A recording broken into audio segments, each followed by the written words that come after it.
Board of Lane County Commissioners, welcome to Harris Hall. Welcome to City of Eugene staff.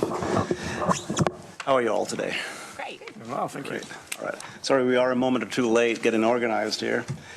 Board, today before us we have a work session and first reading, setting of the second reading and public hearing on Ordinance 1345. Matter of adopting an ordinance establishing the Eugene urban growth boundary, including an expansion for employment, parks, and schools by amending text. Do you want me to read this whole thing?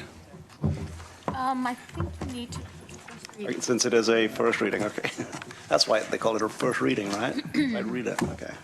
And maps in the Eugene-Springfield Metropolitan Area General Plan, adopting the Envision Eugene Comprehensive Plan for the urbanizable land within the Eugene urban growth boundary, repealing the Eugene Commercial Land Study, amending the Public Facilities and Services Plan, amending the Eugene 2035 Transportation System Plan, amending the Goal 5 Water Resources and Conservation Plan, and amending the Lane County Rural Comprehensive Plan to modify county plan and zone maps to reflect the expansion of the Eugene urban growth boundary.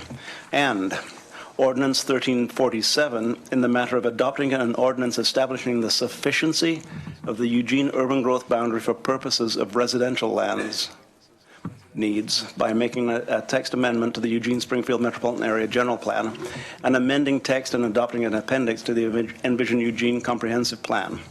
And Ordinance 1703 in the matter of amending Lane Code Chapter 10 to reflect adopted amendments to the Eugene Development Code, adding provisions relating to the Clear Lake overlay zone by amending sections 10.600-20 and 10.600-25, LC 10.600-20 and 10.600-25, and adopting a savings and severability clause.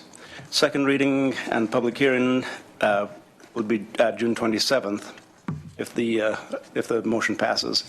And will be estimated for 2 hours. Now, for those watching at home or those watching in posterity, this can be found on Lane County's website. If you click on today's agenda, go to the item, click on View Item, and you can get the entire text of what I just read. Thank you very much.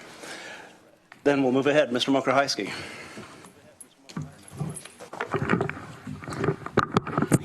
I'm going to start this for Mr. Mokrahajski. Lydia McKinney here. I have the microphone, so.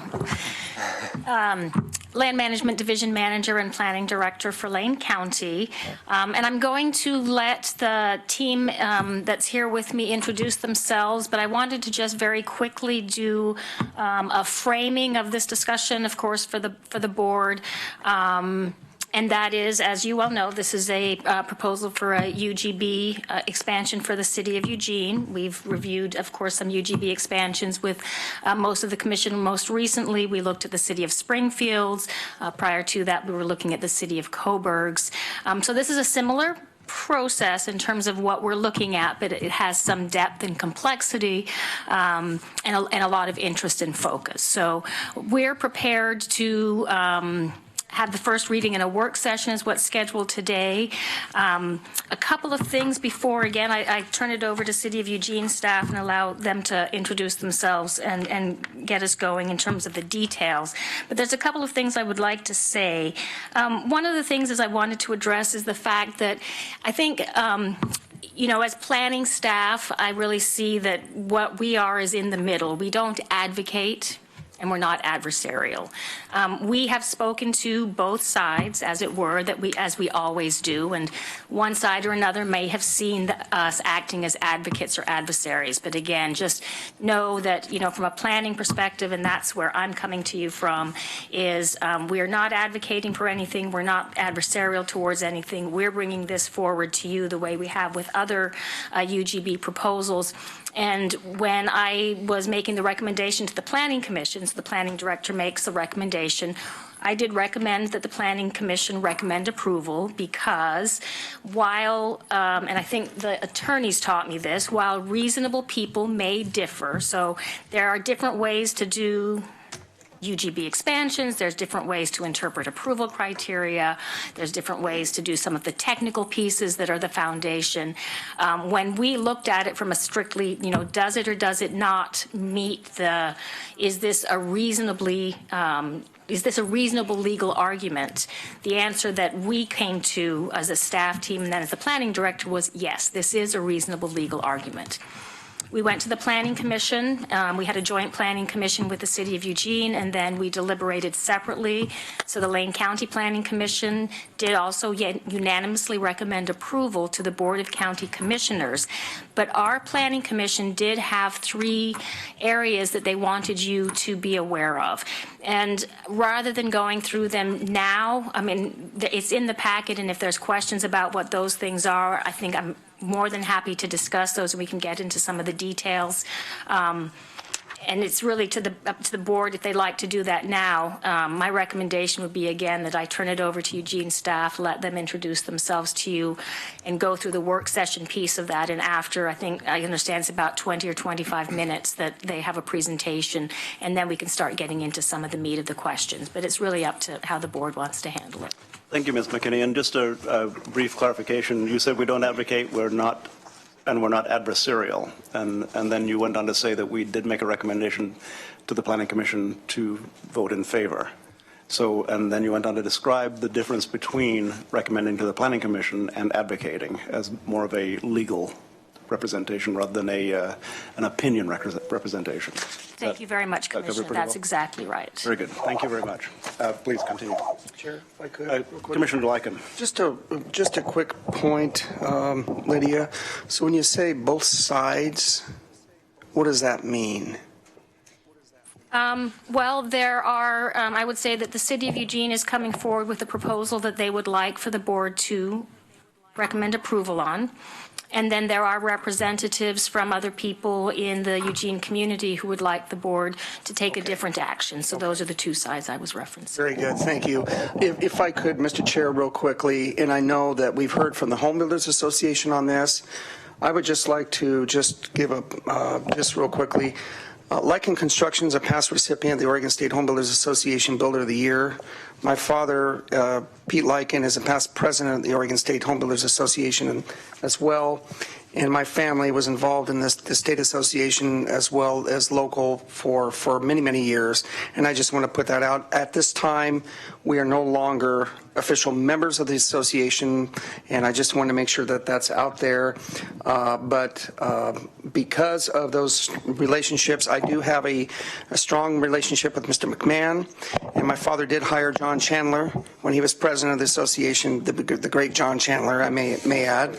I have a personal bias on that, obviously, but I just wanted to put that out there, and just so folks understand, no longer associated, no longer pay dues, and I'm not a member of the association anymore, but obviously, just like wood products, I do, my blood does have wood chips in it. So that's, I just felt it was important to put that out there so people understand that, but they're clearly, we're the Lane County Board of Commissioners, and I'm a Springfield resident. And so I look forward to the presentation. Thank you, Commissioner Lycan. Further questions or comments prior to Ms. McKinney moving forward? Seeing none, please continue. So thank you very much. With that, I'd like to turn it over to Robin Hostick, who's the Eugene Planning Director, and I will let him and the staff introduce themselves to you. Thank you. Great. Thank you, Lydia. Thank you, Board.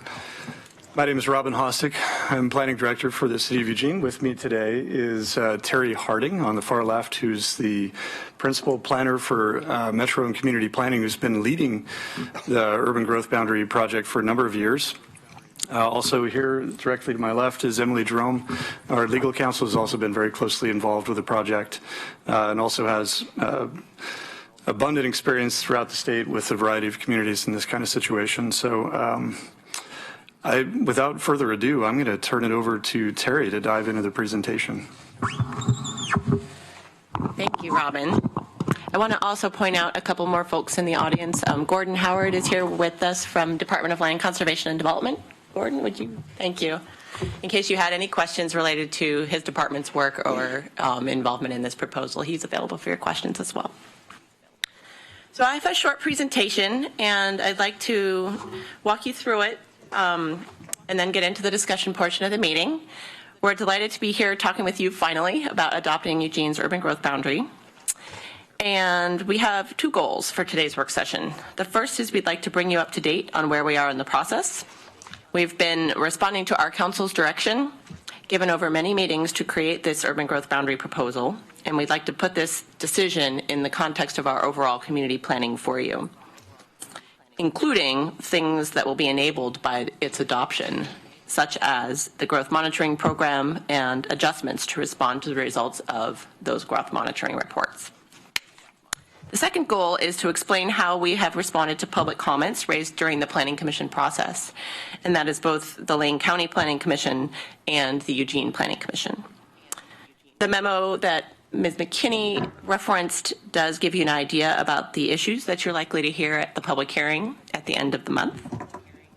And then your deliberations are tentatively scheduled for August following the City Council's deliberations in July. So quickly, I'll tell you how we got to this point in the project, describe a little bit of the components of the urban growth boundary adoption package, delve a little bit more deeply into the Planning Commission's recommendation, and then talk about next steps. You may remember a thing called the Community Resource Group. And if you look really, squint your eyes a bit, you might see Commissioner Farr in that bottom picture next to Emily. The Community Resource Group. I was standing next to. Oh, that was a long time ago. I believe that was 2011 that picture was taken. But starting in 2010, the Community Resource Group, a group of about 70 people, was brought together by our city manager with a variety of perspectives around the community. And we used a consensus building process to talk through our collective and individual worst and best outcomes for the future of Eugene. And the goal was to work together to reach a commonly held vision of the future. Then a technical group was assembled, the Technical Resource Group, to vet the assumptions and methodology and serve as data verifiers for the community. Combined, these volunteer bodies spent thousands of hours dedicated to creating the best possible proposal for Eugene. And two of the results of those meetings, what came out of the CRG and TRG process, included the 7 pillars of Envision Eugene. You can see them there on the screen. All of these values interrelate, and we strive to consider them as a whole in balancing the different actions we're asking you to take. Another product is the Community Vision Map for Eugene. And you can see downtown prominently there in the middle of the map, and the yellow highlighted key transportation corridors are where the community envisions focusing our redevelopment efforts and connecting people with rapid transit service.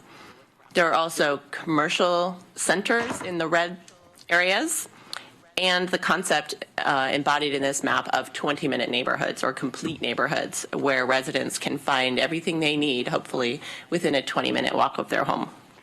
Ms. Harding, if I may, you say where the community views it. Can you describe the community? Where the community, well, as a result of the community envisioning process, okay. This is a representation of the values that came out in the pillars. The people who participated. Thank you. Mm-hmm. So the next series of slides walks you through the decision-making that our City Council has done up to this point in the process. So beginning in 2010 and through about 2012, the Eugene City Council provided direction to staff on those pillars and the community vision document. And at that point in 2012, Council directed us as staff to begin to prepare the urban growth boundary documents in line with that community vision document. Over the next couple of years, our council adopted several efficiency measures. And what those are, they are actions to fit more jobs and homes into our existing urban growth boundary as required by state law. We need to do that before we consider an urban growth boundary expansion. So we amended our code. We redesignated land in the Crow Road area, for example, from one classification to another. We amended our zoning in the West Eugene area and in our campus industrial areas and revamped our multiple unit property tax exemption, or MUPTE program, for incentivizing multiple family development. So all of those added capacity for jobs or homes inside our existing urban growth boundary. The next couple of years, our council provided direction on the location of the urban growth boundary itself, and that included direction on how to plan for jobs and expand the urban growth boundary for jobs, parks and schools, and direction on how to plan for single-family homes, and then finally multifamily homes just last October in 2016. I have a little bit more detail about that later. That brings us up to this year. So in January of 2017, the City Council approved our public involvement plan for the adoption process and the timeline and process for bringing this forward to you. Both planning commissions then reviewed the proposal from January through May, and resulting in a recommendation of approval from both of those commissions. And again, there's a little more detail about those recommendations later.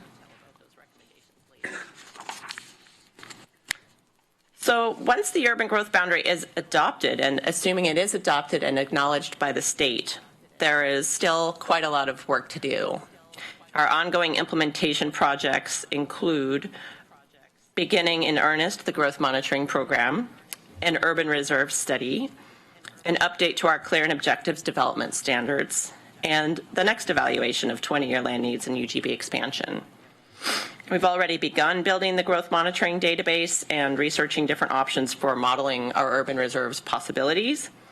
And in your packet, there's also a copy of the memo that our council approved back in 2015 when they gave us direction on these items. Okay, going into a little bit of detail of the urban growth boundary adoption package itself. First, about the process. I've already mentioned this, but you can see from the flow diagram that the first step of the formal process is to gain recommendations from those planning commission bodies, and it is a joint decision on the UGB expansion that we're working with. Those recommendations came in May, and then here we are in June at our second step in the process. Last night, the Eugene City Council held their work session to prepare for the public hearing. Today you're having yours, and we're working towards a June 27th date for the public hearing.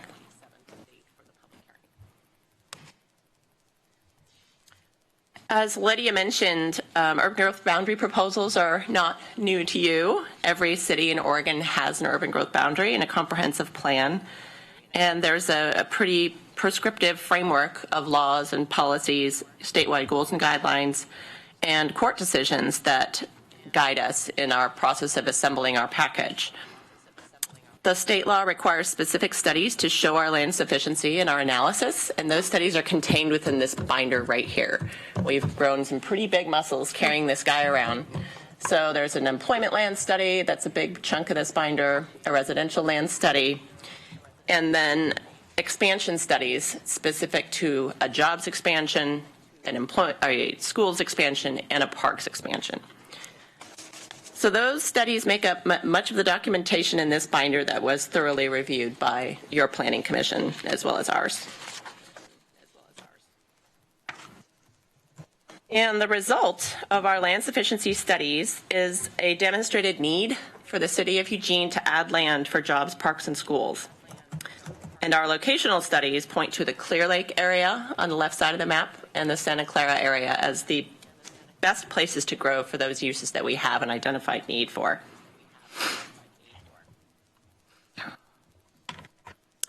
I do want to note that much of our 20-year needs for jobs, parks, and schools will be accommodated inside the existing UGB. So there's a vacant land study. Much of our growth will happen within our boundary. But in these small areas, we do have a need to add some land for jobs, parks, and schools. In terms of employment, this is the proposed Clear Lake expansion area. You can see Highway 99 running on the diagonal there.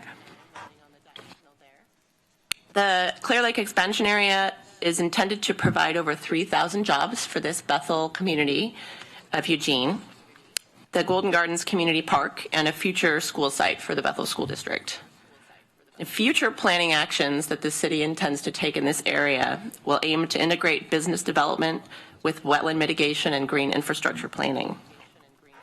The land uses are intended to transition from the Bethel neighborhood in the south to the schools and parks that will be heavily used by the neighborhood, to more campus industrial or office park types of uses in the gray, and then more general industrial north of Clear Lake Road.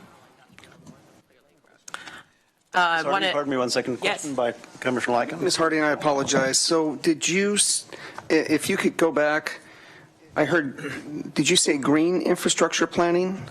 Can you clarify? What does that mean? Sure. It's just the concept that we would look to utilize open stormwater conveyance systems to clean the groundwater before it enters facilities owned by the city or another. So it's some, yeah, I mean, it's obviously widely used already. And so, yeah, okay, very good. Thank you. Sure.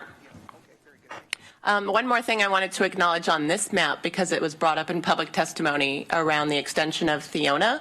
So that's the east-west red dotted line near the bottom of the map between the park and the campus industrial gray area.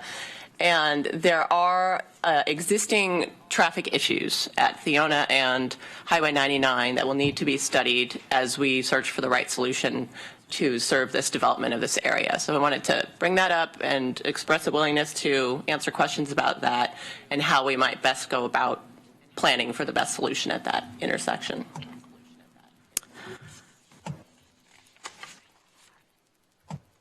In the Clear Lake area, we're also proposing a new overlay zone. And that's based on the work of a committee that had two main goals.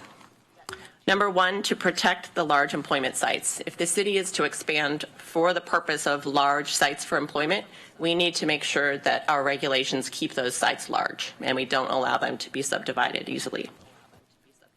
Secondly, our council directed us to address environmental justice issues.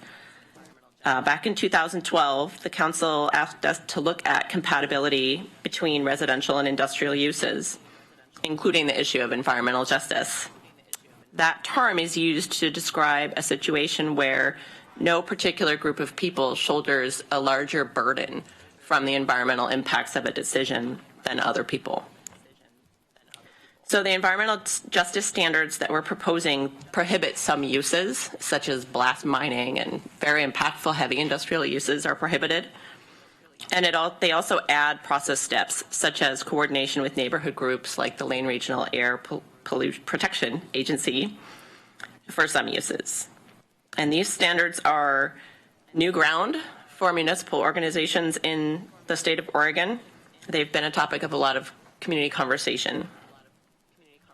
Back on the large employment sites, the overlay does specify how land may be divided and how the large sites have to be provided where they're feasible. For instance, based on our analysis of the location of wetlands, we've incorporated that into our standards so that you get a developable site on your piece of land. So moving on to parks and schools. You've already seen this map on the left for the Clear Lake area. So the Bethel School District site is a 54-acre future school site, and the park is 222 acres, community park for the Bethel area of Eugene. In Santa Clara, we were able to find a 35-acre piece of land, two pieces of land, really, and hope to be able to fill that in the future to make an even larger park. These two park additions serve the neighborhoods of Bethel and Santa Clara, which are currently underserved in terms of community parks, and they fulfill actions in our parks plan for those neighborhoods. Any questions before we move on to residential? Question from the board, Commissioner Lycan. Thank you, Mr. Chair. So, Ms. Harding, on the just real quickly on the environmental justice. So, does this include like denapples or heavy solvents by any chance? And I'm talking, like for instance, perchloroethylene. Is this still legal to use in Eugene? Do you know? I'm not sure. We had on our committee a member of the Toxics Board for the city of Eugene. And while a land use code can only regulate uses, we're not double regulating what chemicals can be used and what can't be used. So that is up to either DEQ or LRAPA. If they're regulating those chemicals, that process stays the same. What we're proposing to add is additional process steps in coordination with those agencies within the overlay area.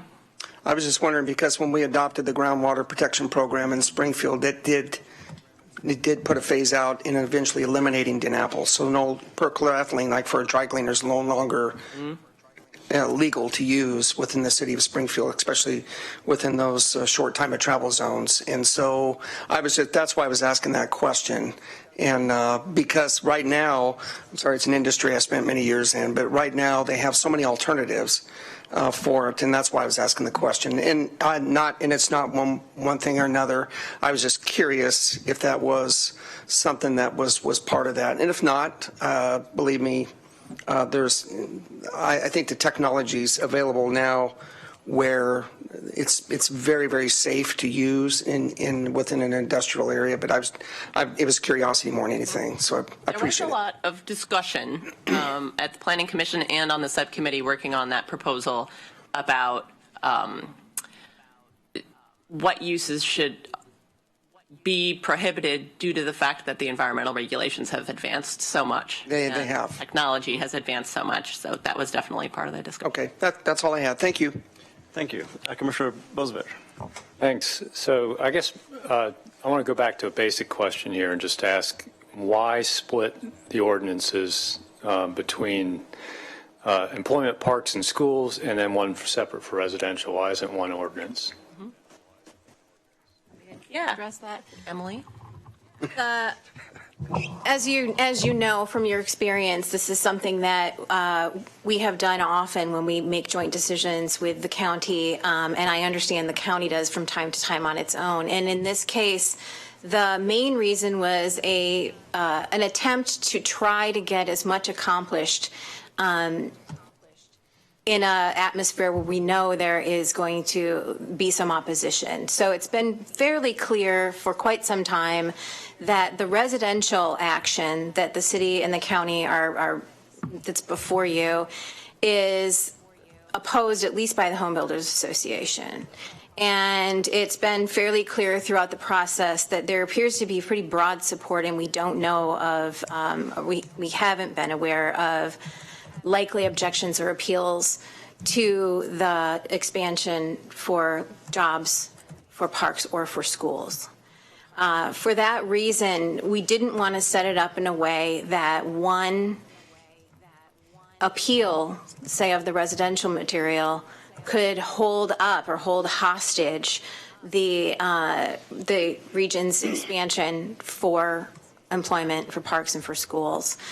You'll notice that most of the material, the establishment of the UGB, the adoption of the Envision Eugene Comprehensive Plan, we have put those in with the Employment Park and School Ordinance so that will get established, knowing probably that we have some questions, legal questions primarily, to be answered by the state on residential. And so it may be that it allows us to move forward with them one without the other. It's a policy decision as to how you handle that. You could combine them. It would be much more difficult at this point to pull parks and schools and employment apart from one another, but combining the things together wouldn't be a Herculean task.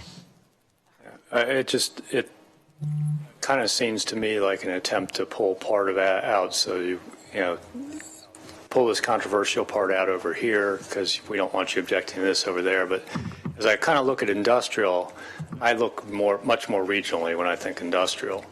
And we've gone through the Goal 14 exception for Goshen and brought in some large parcels there. And Coburg is on remand right now, but they're planning to go back just with their industrial lands and drop their residential and then do their residential in phases. So they'll be bringing in large parcel industrial lands on I-5 with pretty easy access. There's some issues about access in Goshen relative to needing traffic improvements. One of my concerns about the Clear Lake Industrial is it's in the Beltline Delta traffic shed.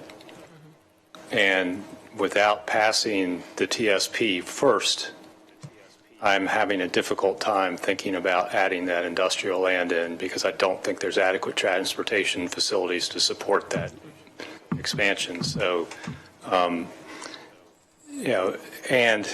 I kind of bristle at the idea of trying to split out something that's so important and is so controversial just so you can get part of an overall land use plan for a city. It's kind of like we're going to have all this industrial land, and we're going to put that in, but we haven't dealt with needed housing.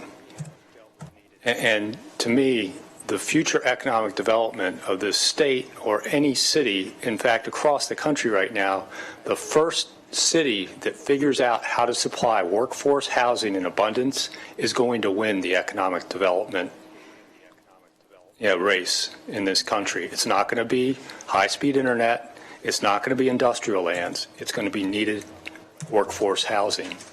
So we're going to put this industrial stuff out here and go ahead and pass that because we don't think it's controversial, is like putting, the cart before the horse, because it's the residential that supports that industrial. So it's difficult for me to make a decision on the industrial without making a decision on the residential. Well, to the extent that it helps provide some context, many jurisdictions don't do this all together. So, for example, a lot of cities will address residential, which may be, Springfield, for example. So they brought you the residential piece in 2011 or 12. They also had a surplus. They didn't expand. They took a longer period of time to address what's been more difficult for them, which is their jobs portion. Both of us are reacting to the same 2007 House bill. So that they're coming to you together it's how this city chose to do it, but the statutes and OARs very specifically allow them to be dealt with separately. So again, if it's this board's They may allow it to be dealt separately, but I'm just Right. trying to express my opinion that Right. good planning deals with them at the same time. If you're going to do good municipal planning, you deal with employment and housing at the same time. So they're both before you now. That's one of the reasons why you guys added a lot of mixed use to your downtown zoning, because you realize they go together. Yeah. Thank you, Commissioner Bozievich. Further questions? Commissioner Lycan. Just real quickly, I wanted to make sure I pointed out, though, as well, that I sure appreciate the fact when you looked at the large parcel to keep them intact and don't subdivide them, because I will tell you right now that it is a significant hindrance down here not to have large sites to market for economic development opportunities. I would agree that with the state, we're much better off growing our own, but once in a great while, you get to capture one of those that is looking for a site. And I think it's really important for Eugene in particular to have sites. In Springfield, we had sites, and we were able to capture some good companies in the past. But right now, it's a significant hindrance on that. So I really applaud you on that. And hopefully that is something that you will stick to your, I won't say it, guns, but anyway, I'll stick with it on that. I think it's very, very important to make sure that we have that available. I think if our economic development organizations are going to be successful, they've got to have something to market. And so I appreciate you on the job piece, especially the employment-based land. It's going to be very, very key moving forward to keep those intact. So I appreciate that. Thank you, Commissioner Lycan. Then a couple of things. If I seem candid sometimes, I'm going to speak with you the way I'd speak with anybody in the room, the way I'd speak at my dinner table, with the way I'd speak with anyone regarding my feelings about how we're moving forward with this. Could you flip back to the 2010 slide? 2010. That was a group picture of the Oh, yes, CRG. Yeah. You can leave it on that for a few moments. So that was in 2010. Subsequent to that, you may recall, I was elected back to the Eugene City Council after about a 11-year absence from the Eugene City Council. So I was on the council for 8 years, left for 10 years, and then came back 2010, 11, and 12.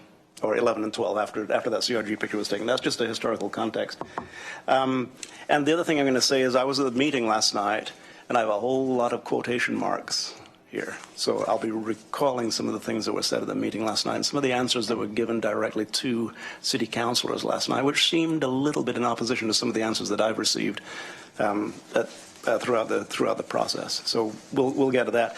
And Mr. Jerome, last night you very eloquently spoke to the 50-acre parcels. You didn't call them 50-acre parcels, but you said that these large blocks of land which were designed for large manufacturing or large outside companies to come in. And you also talked about larger companies that left our area because they didn't have the land. And you said they were not subdividable. Essentially, that you spoke in answer to a question, you spoke very eloquently about what you just said, Commissioner Lycan. So a couple of things I'm going to say early about housing. You know, we have 3,000 acres inside the urban growth boundary that has been identified as buildable land. A question came up last night about how much of that land needs code changes before it can be built on, or zoning changes before it can be built on. Any thoughts on that? I think somebody asked for a percentage of the land that was actually ready to use now. Is that? There was a question about the percentage finished we were working on needed housing standard updates. Mm-hmm. I didn't hear the acreage question that you're... the acreage was just from a previous conversation, the 3,000 acre portion. But yeah, the codes that are necessary before we can actually build on the land. For instance, you said that you changed codes in the Crow Road area, right, in order to support the transportation system, I believe, because we didn't have a transportation system that could have supported the medium density residential. So you downgraded it or upgraded it, whatever, to low density residential, right? So some code changes need to happen before, for instance, land above 900 feet can be built on, or before land between 25% and 30% slope can be built on. I understand your question. And Emily, feel free to add to this, but our buildable lands inventory is based on development assumptions consistent with our current code. So anything that is inventoried as built as residential land inside of the UGB right now, people could apply and build on it immediately. Mm-hmm. Okay, good. Yeah. Excellent. Yeah, just to be clear, that's the answer I was hoping misleading, for. And by misleading, I think I'm going to articulate what HBA would say, I believe. The concern that home builders has raised is that some of that land, we're seeing it developed, and our assumptions for development reflect historic development capacity. So what has happened on land that is above 20% slope, that's the assumption we're making going forward. Under the current code, it will continue to happen that way. The Home Builders Association argues that we can't count that land as being buildable land because some of it, they assert, can't be developed under clear and objective non-discretionary standards. That's a question that they intend to bring to the state, and we intend to respond to if it goes there. But that's the nuance. And that's a process that we'll go through. That's okay. Excellent. I'm just asking a couple of preliminary questions. I'm going to have some more questions surrounding some of the quotes that I wrote down from last night. But I'm going to look at that CRG group right there. That's a lot of folks right there. And that was in 1970, I believe. I see you in there, Terry. Emily, I see you. I see me. Heather, I don't see. Oh, there's Heather right there. So Heather's in that. So we have some staff members who are in that group right there. Who else? Name the city councilors that are there. Current city councilors. I'm not sure if they were there for the picture. This wasn't everyone who participated in the project. Mayor Piercy's in the picture. Not a current city councilor, though. Mm-hmm. No, there are no current city councilors there, nor were there any in the original large group over at the Catholic Church.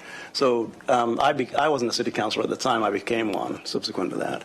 And Mayor Tory was no longer an elected official for the city, nor is he currently. So my point there is that none of the current city councilors were there at the beginning of the process. So any input that you got from subsequent councils came later in the process. Is that inaccurate? Yeah, we did have not consistent attendance for sure. And I'm trying to remember who came to some of the earlier meetings. I guess it's not your point.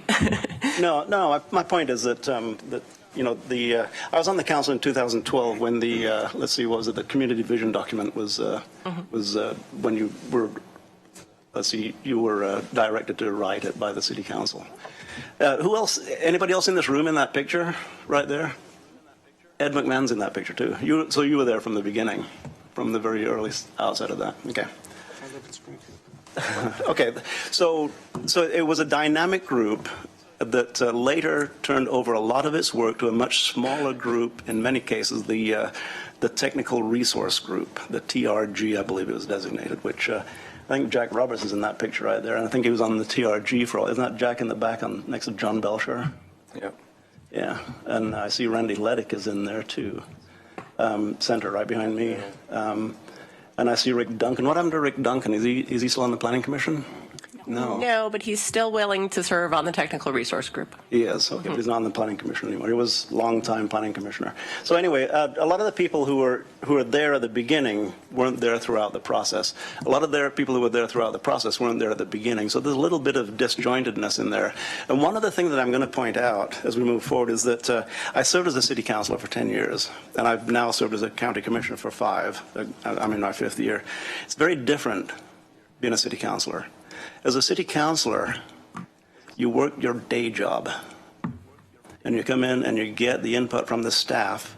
You have short discussions and make decisions based upon input from staff. Sometimes somebody who's worked a 10-hour, 12-hour day doesn't have a great deal of time to study all of the input. Other people do have much more time to study the input based upon what their day job entails or what time they happen to have. It's different on the county commission where we are by charter. We are full-time employees.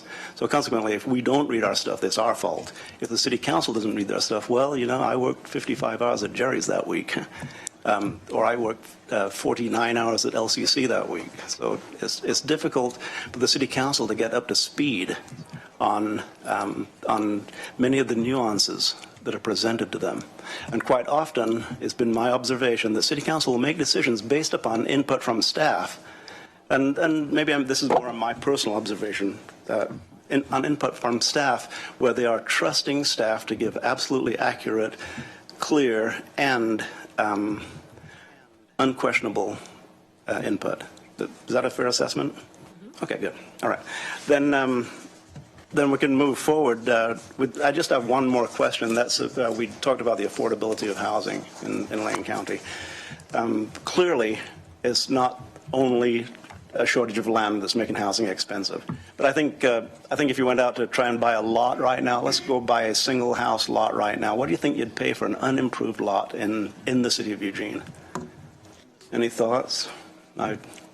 Probably, yeah, I mean, you guys don't do that. That's not what you do. You don't, but in fact, it's been told to me that cost of housing really has nothing to do with what the state requires on the inventory.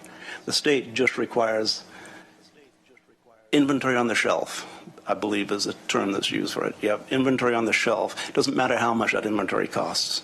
So if we have 3,000 acres that has X number of housing lots available, it doesn't matter how much they cost. All we have to demonstrate to the state by law, it's not something that we made up. By law, we just have to demonstrate a certain number of lots to build on. It doesn't have to be workforce housing, doesn't have to be $900,000 houses. And Terry, last night, I love something that you said. Let's see if I can find it here. There's a need for housing at all levels in the city of Eugene. Agreed. So the comments that I'm going to get back to as we go along is the affordability of housing. Now, clearly, we have John Borowski from the Planning Commission sitting in the back of the room, and last night Chris Pryor spoke eloquently about the Housing Policy Board and about housing types also being a very significant factor of the cost of housing inside a city such as Eugene. And in Eugene, we've not been very good at allowing certain housing types. We don't allow ADUs very easily, for instance. And we don't really foster the building of tiny houses. You say, yeah, you can build a tiny house, but you can build it only on a lot that can accommodate a full-size house, too. So as we move through for the future to make housing more affordable, certainly we need to look at housing types. Nobody disagrees with that. And provide more housing types that are going to be less expensive for people. For instance, the 1,500 or so people who graduated from high schools this week in Eugene to stay in Eugene. You know, I would hope that parents whose kids graduate from high school in Eugene would like them to live in Eugene. It's not just people coming in, it's people growing up and living here. So as we talk about housing costs, the fact aside that we need to have different housing types, I'm going to be asking about the cost to build a house, a dwelling unit on available land. How much is the land cost pre-development, the undeveloped building lots, how much do they cost, and what are we doing to address what Mayor Piercy has called, and what she's not the only person that's called, a housing crisis.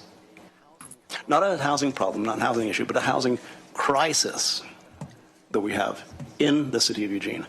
So as we go forward, you know, that's going to be a part of what tempers the questions that I ask, because I really, really care about the fact that we do have kids graduate from high school. My kids graduated from high school here, and they don't well, one of them just moved back, but generally they don't live here because maybe the job's not here, but certainly the housing, the affordable housing isn't here. And if a kid graduates, you may say a kid's going to go away to college. Okay, they'll go away to Lewis and Clark, wherever it may be. But they're going to come back here eventually, and they may come back with a debt load, and they want to live in Eugene. This is where they went to high school, for crying out loud. They want to live in Eugene. Yet, how are they going to live here when the houses that we're building are built on lots that before you dig a shovel in the ground may cost $100,000? So that's going to temper my discussion as we move forward on this, is how on earth are we going to accommodate not the people moving in here to work on those 50-acre lots or to work on as the companies grow in Eugene here, but the 1,500 or so kids who graduated from high school this week, and who 1 year from now will graduate from high school, and 1 year from then will graduate from high school, and a year ago graduated from high school. Commissioner Lyken, then Commissioner Bozovich. Thank you, Mr. Chair. So, Emily, I'd like to go back real quick because the comment that was mentioned was the clear and objective standards, and I think I would say your assessment is probably accurate as far as the regarding the home builders and what they're potentially going to do. And I'm actually glad. So DLCD, is that correct? And I'm glad you're here today because. And I will, and I'm a small disagreement with my friend Commissioner Bozovich. I'm kind of glad you have split these into from the industrial side to the housing side in a sense. But on the clear objective standards, I mean the way I view it is and again, this is the city of Eugene. I'm going to be respectful of where the city of Eugene wants to go on these very issues because I think that's frankly how I should approach it. But remember, home builders are nothing more than small business owners. Usually they probably maybe have 2 or 3 employees and they subcontract the rest of it out. They have to bid really accurately and really, really good in order to make any sort of money or any profit on it. And so if we get to a point and we co-adopt, it's appealed, I think that some of the issue of this particular issue should be in a sense codified. I'd like to see that codified. I'd like to see an understanding of what DLCD would be looking at.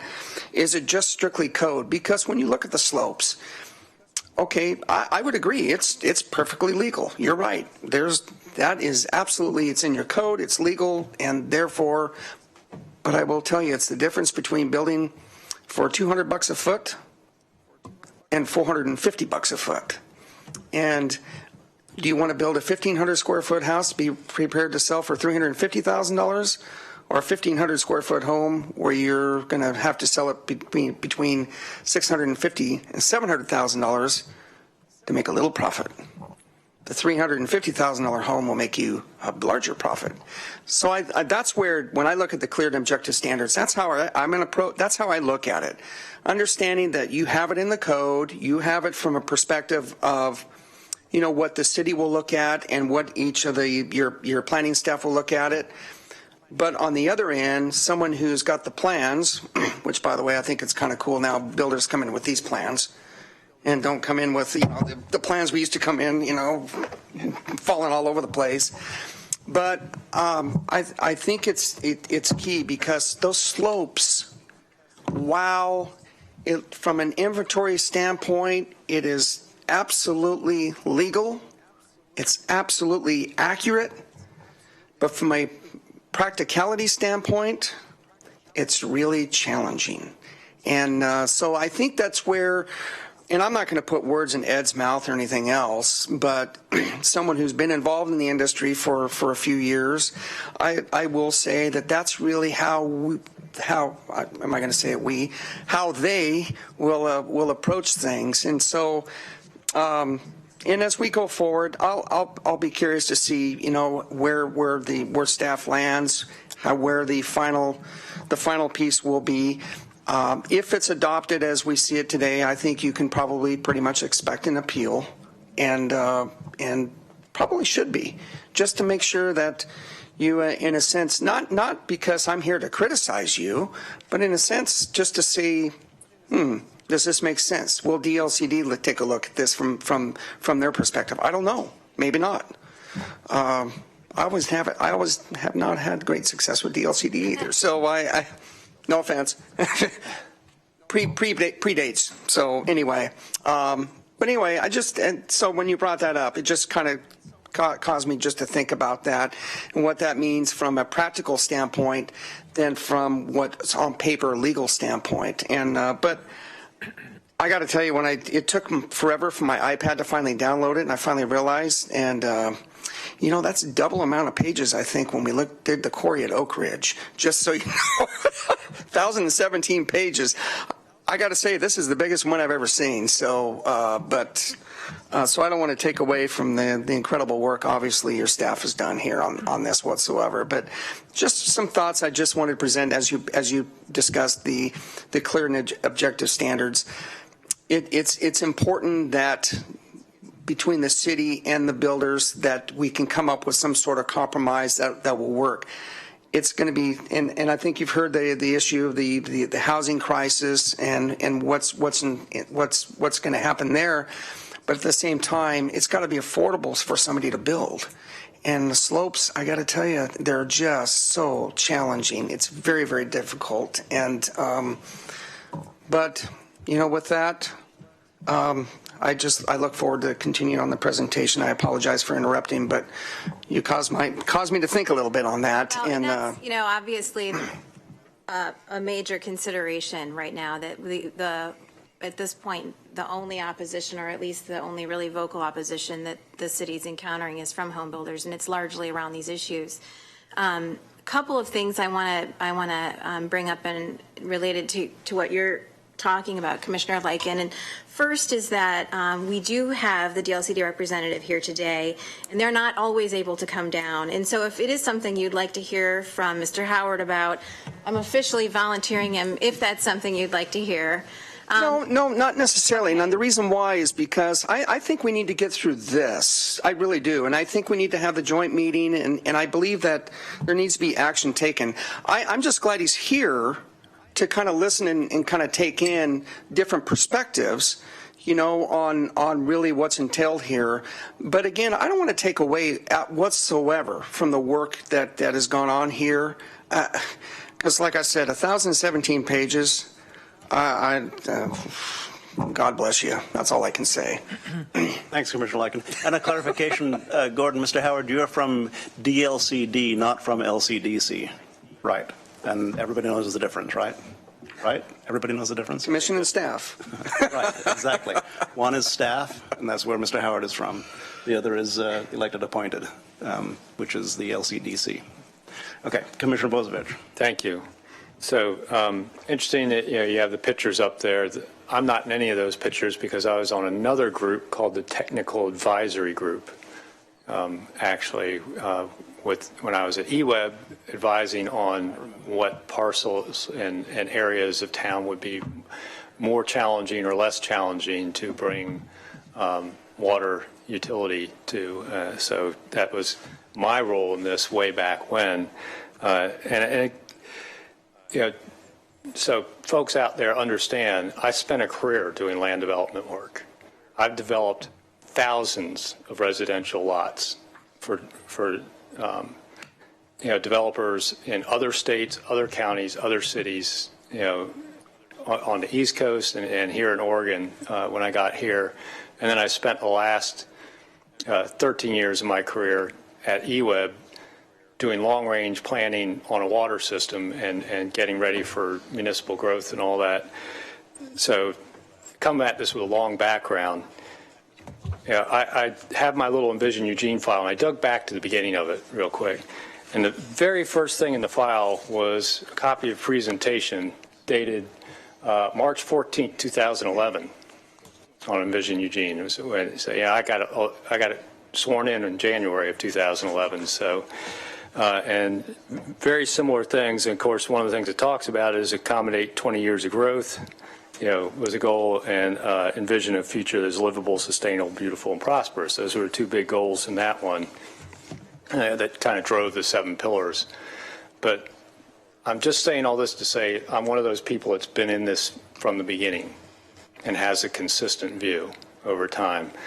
And with that, I want to sort of correct something that Commissioner Farr said. Just having the inventory in your plan, the number of units that matches the demand, is not sufficient. That's not the way Goal 10 is written. It specifically says buildable lands for residential use shall be inventoried, and plans shall encourage the availability of adequate number of needed housing units at the price ranges and rent levels which are commensurate with the financial capabilities of Oregon households. That says it has to be in the price range that our future citizens can afford. 1 dwelling unit per acre above 900 feet in the South Hills is not an affordable housing unit in Oregon. So as we move forward, that's one of the lenses I'm going to have on this. It's not just about if your future population forecast shows that you're going to need 3,000 dwelling units or whatever it is based on 2.5 people per dwelling unit, whatever, and you've sowed land that has 3,000 units available. That's not just a straight off, that's okay with me. Is it 3,000 units that is in a price range, in a variability that matches what Oregonians can afford?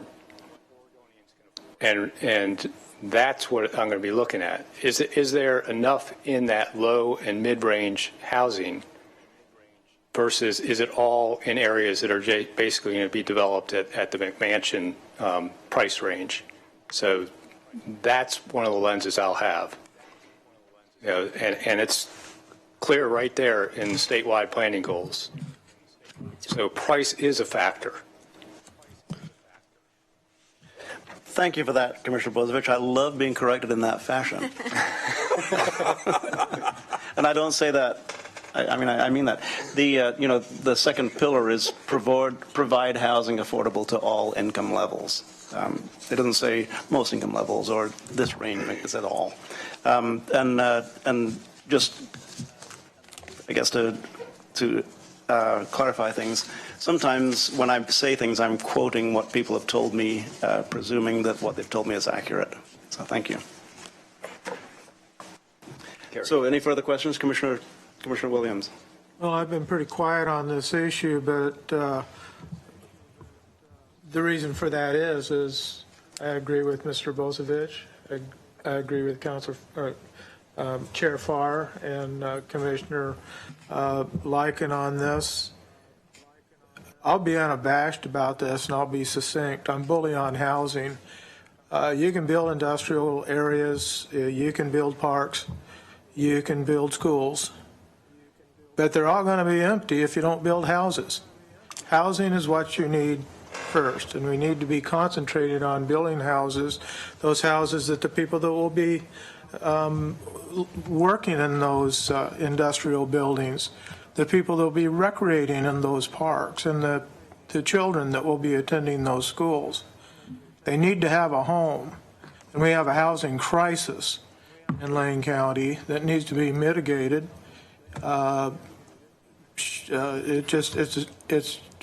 It's a tragedy for many families.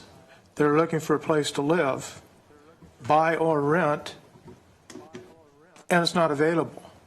I can tell you my experience in Cottage Grove is if you're a landlord and you own a piece of income property, you have a waiting list as long as your arm of people waiting to get into an apartment or a rental house. I have a friend that just recently bought a home. He, on his fourth try of closing a deal on a home, he was finally able to do it because the other homes are snapped up just that quick. You literally, in some communities, have to have somebody die to open up a housing unit for somebody else. And that's a very big reality. I see that occurring in some of the rural and smaller communities. And so in support of advocacy for let's be building homes for individuals, all types of homes. They need to be affordable, and we need a lot of them. And so that's my comment about that. Build them, and they will come. Build them. They're already here waiting for a home. Thank you, Commissioner Williams. And just one last clarification. Mayor Piercy originally wanted to call it an emergency. We can only use the word emergency when it really actually is a defined emergency. So we call it a crisis for housing, not an emergency. Even though most people looking for a house would say, wow, this is an emergency. I need a house now. So any further questions? Commissioner Sorensen. Yeah, I just wanted to know what else were you planning to present today? I have a presentation on housing. Oh, okay. That's really important to me, so I'd like to hear that presentation. Yeah, we can go ahead with it. Continue, yeah. Okay. Well, you all have set the stage very nicely. Let's get up here. Okay. So the housing strategies, it's really lucky I put this slide in there. This is a picture of our buildable lands inventory, our vacant, partially vacant residential lands in the city of Eugene. So there is a fair amount in the South Hills. There's also a fair amount in the Bethel neighborhood and River Road, Santa Clara, and in North Eugene. These lands were all inventoried according to their slope category and their size. And then we made assumptions about the capacity of those lands based on the different categories. So when we're talking about housing, we are talking about all types and all income ranges, from the low density house at the top picture, which happens to be in River Road, to the row houses in the middle, which happen to also be in River Road, the Turtle Creek Affordable Housing Development, to more high density housing. This is a proposed 35-unit project in downtown Eugene.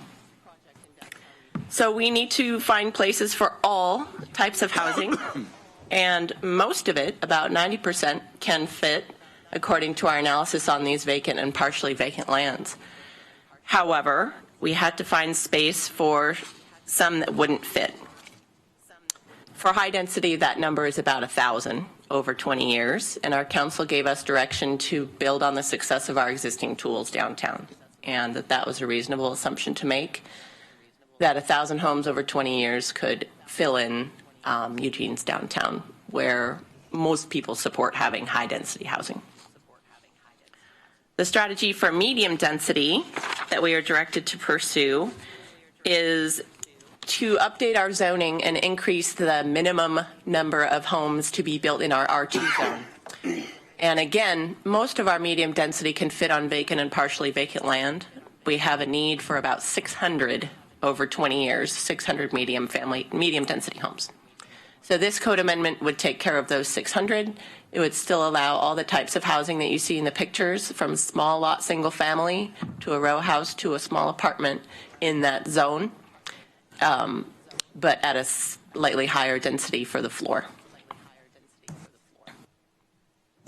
For low density housing, again, counting mostly on our vacant and partially vacant lands in various categories, we're also shifting our housing mix based on a study in this binder called the Housing Needs Analysis, which projected our housing needs over the planning period of 2012 to 2032, and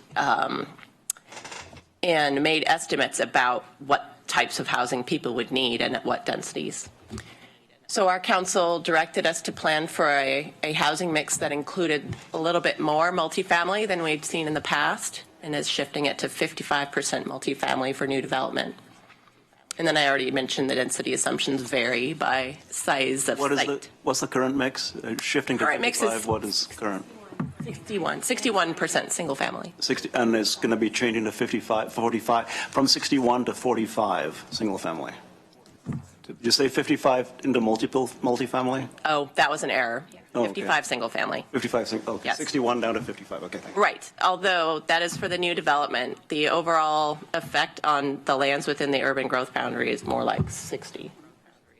A 2% shift for the overall housing supply. So the target for the new mix is for new development. Other things that our council has done or directed us to do for low-density housing include the redesignation of over 200 acres in 2014. So the middle picture there is of the Crow Road area near Green Hill Road. And as you mentioned, Commissioner Farr, we swapped a lot of medium-density housing land for low-density in that area. It's been more appropriate for low-density given the services, transportation and otherwise, available in that part of the community. And then in 2015, our council directed us on a lot of housing strategies, and that packet is attached to your packet. They asked us to set the baseline urban growth boundary based on the analysis to date, and then begin immediately with the growth monitoring program that would catch our data up and allow us to respond to trends that have begun to change as we've been doing the analysis. As you know, this process has taken a number of years, and we very much look forward to having a baseline UGB so that we can update our analysis post-haste and begin responding to those trends that might be different than we expected them to be.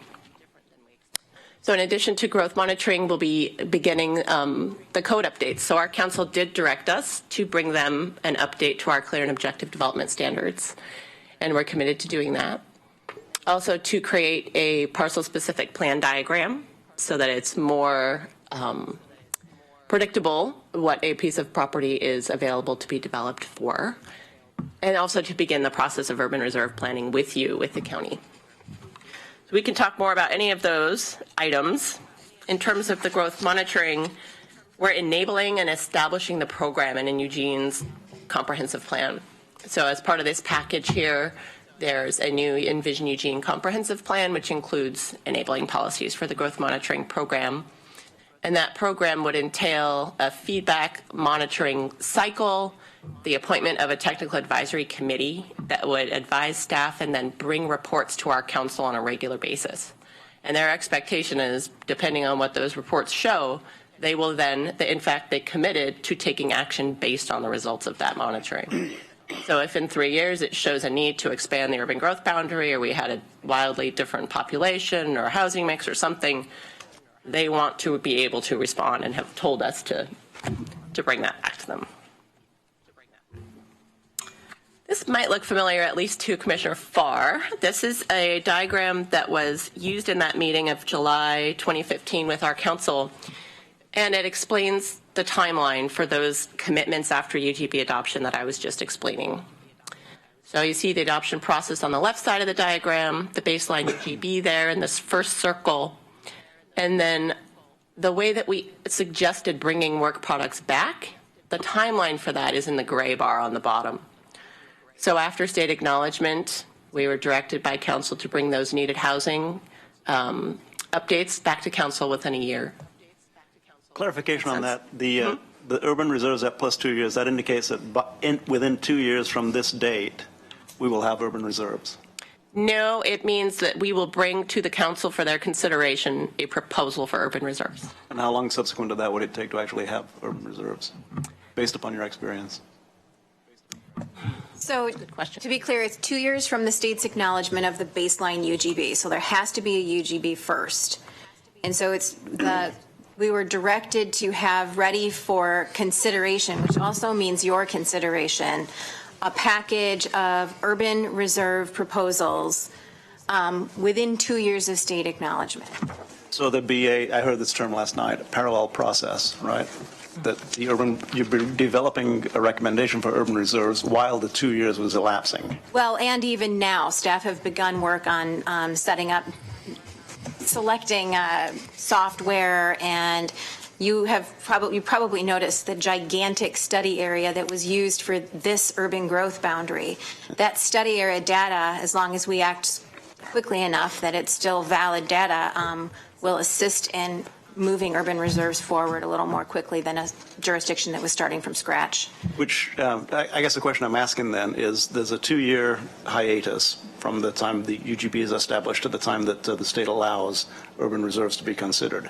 That 2-year process, as it elapses, time does elapse.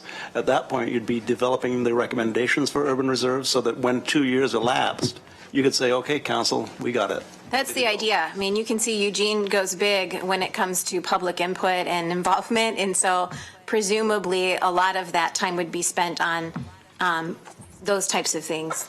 So when at the time the 2 years begins, we'd already acknowledge that we are going to be making recommendations for urban reserves in 2 years.